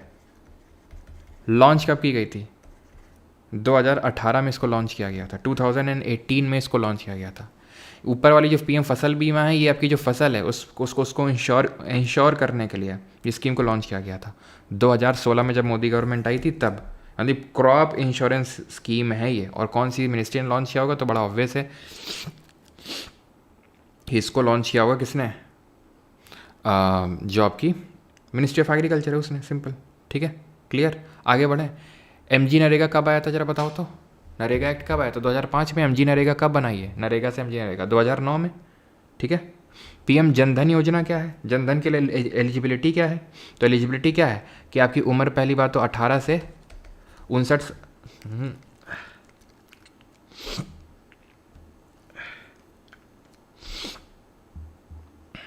ठीक है, तो 18 से 59 के बीच में आप की एज होनी चाहिए। और यहाँ पर क्या है कि 10,000 तक की ओवरड्राफ्ट फैसिलिटी आपको प्रोवाइड करी जाएगी। और लॉन्च कब हुआ था पीएम जनधन योजना, 2014 में, 2014 में इसको लॉन्च किया गया था, ठीक है। ये एक डीबीटी स्कीम थी, that is direct benefit transfer, ठीक। अगला देखो, करो जल्दी से। Trade policy reforms in India involve removing quantitative restrictions on import and export. Trade policy reform increase import licensing to support domestic manufacturers. अब लग सकता है टफ क्वेश्चन, उतना आसान है भी नहीं, मैं नहीं बोल रहा हूँ कि बहुत ही आसान है, बट फिर भी किया जा सकता है। बताओ, करो जल्दी से।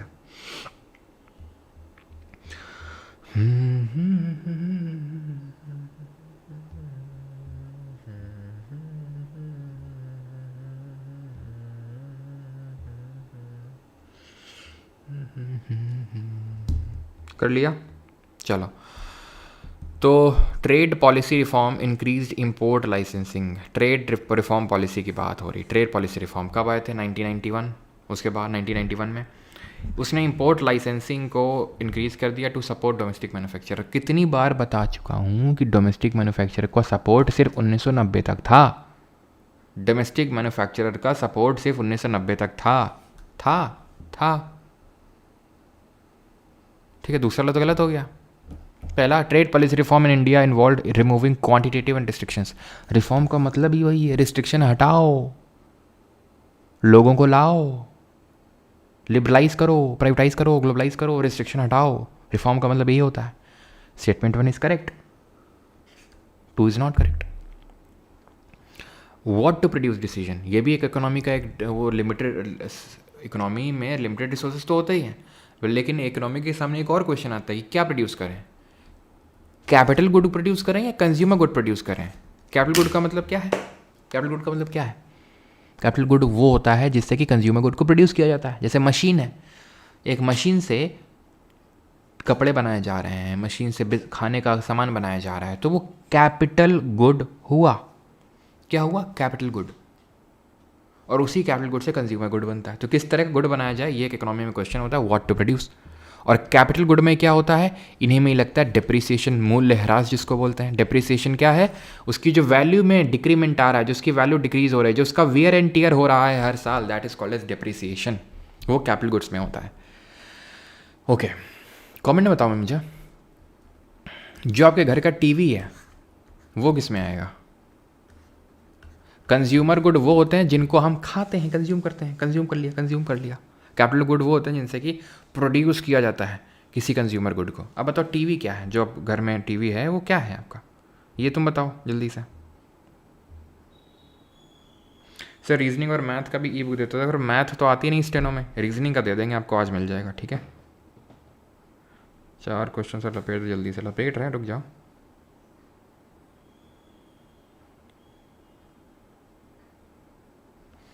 भगोड़ा ग्रुप को एडमिट करा मेंटल हॉस्पिटल रांची, क्या लिख रहा है भाई, कोई ना कोई बीच में आ ही जाता है ना। Yes, it is a consumer durable, it is a consumer durable good, ठीक है। उसको हम कंज्यूम तो नहीं कर रहे हैं, खा तो नहीं रहे हैं, लेकिन वो है तो कंज्यूमर, लेकिन वो ड्यूरेबल गुड है। वो ड्यूरेबल ऐसा नहीं कि तुरंत एक बार टीवी देखा खत्म हो गया टीवी, फिर दोबारा टीवी लाओ। Which economic consequence of migration is generally considered a challenge for the destination region in India, particularly concerning unskilled rural migrants? एक second. Which economic consequence of migration generally considered a challenge for the destination regions in India, particularly concerning unskilled rural migrants? Increased per capita income. Challenge पूछा जा रहा है ना. Which economic consequence of migration is generally considered a challenge for destination region, particularly concerning unskilled? ठीक है, challenge increase पर income का due to the challenge की बात हो रही है सर। चैलेंज मतलब नेगेटिव, ये क्या है positive. Reduction in pressure on land resources and unemployment rates, ये भी नहीं होगा, ये भी एक पॉजिटिव चीज़ ही है। एक्सप्लॉयटेशन ऑफ माइग्रेंट लेबर, उनका एक्सप्लॉयटेशन होता है, बेचारे जो माइग्रेट करते हैं यहाँ से वहाँ, उनका एक्सप्लॉयटेशन होता है, जबरन काम करवाया जाता है, बिकॉज उनके राइट्स नहीं होते हैं, दूसरे स्टेट में वो जाते हैं, बेचारे अनस्किल्ड हैं, ठीक है, अनस्किल्ड हैं, तो आपको पता है कि मैनुअल जो एकदम मैनुअल काम होता है वो करवाया जाता है, और एकदम ये उनका एक्सप्लॉयटेशन किया था। Balance regional development across state, भाई पॉजिटिव चीज़ है, चैलेंज पूछा जा रहा है, बड़ा आसान सवाल है, लोगों को टफ लगा था, हुआ होगा पक्का, लेकिन आप समझ में आए कि कैसे करना है इनको। विच of the following is the central objective of सक्षम आंगनवाड़ी और पोषण जो 2 पॉइंट स्कीम है उसके क्या ऑब्जेक्टिव्स हैं, ये आपसे पूछा जा रहा है, बता जल्दी से।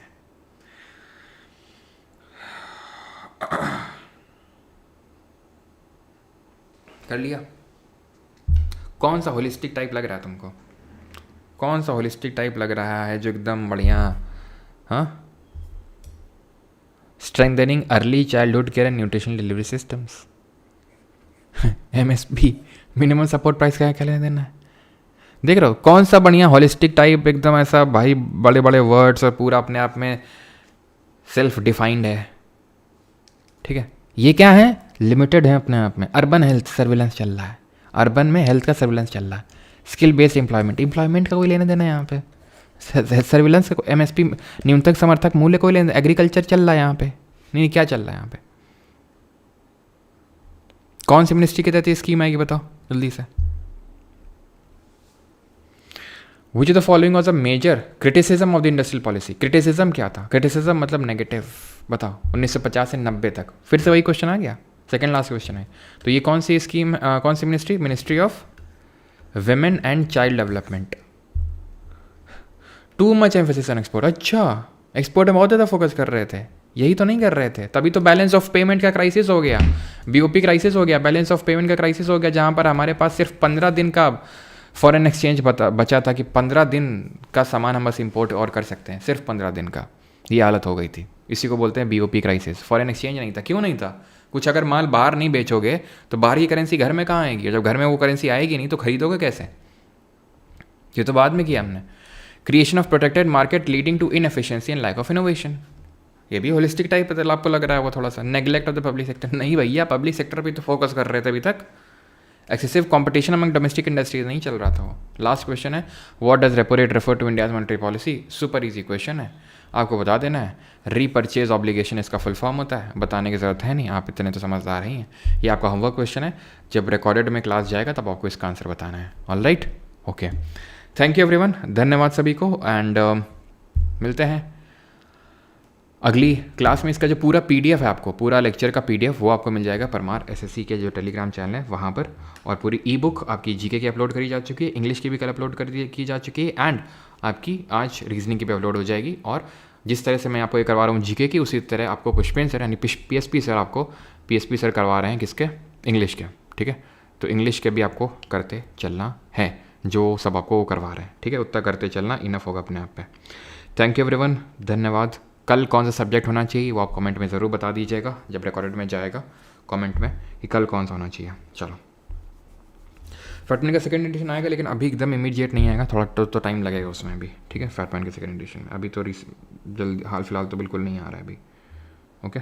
चलो भाई, PSP सर की ईडियम्स वाली मस्त थी, सारी मस्त होती हैं अगर आपको कंटेंट में अगर आप एकदम फोकस करोगे तो एकदम शिद्दत के साथ सर एकदम सारी चीज़ें बनाते हैं कंटेंट, ठीक है। चलो भाई, okay okay okay,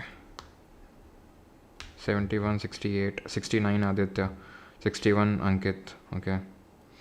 sir PSP sir से कहिए मॉक्स करवाएं, अच्छा मॉक्स करवाएं, मॉक्स भी करवाएंगे, ओके ठीक है। अभी तो करवा रहे हैं वो स्टेनो में जो क्वेश्चंस आए, क्योंकि वो हेल्प मिल, ठीक है। चलो भाई, thank you everyone, thank you.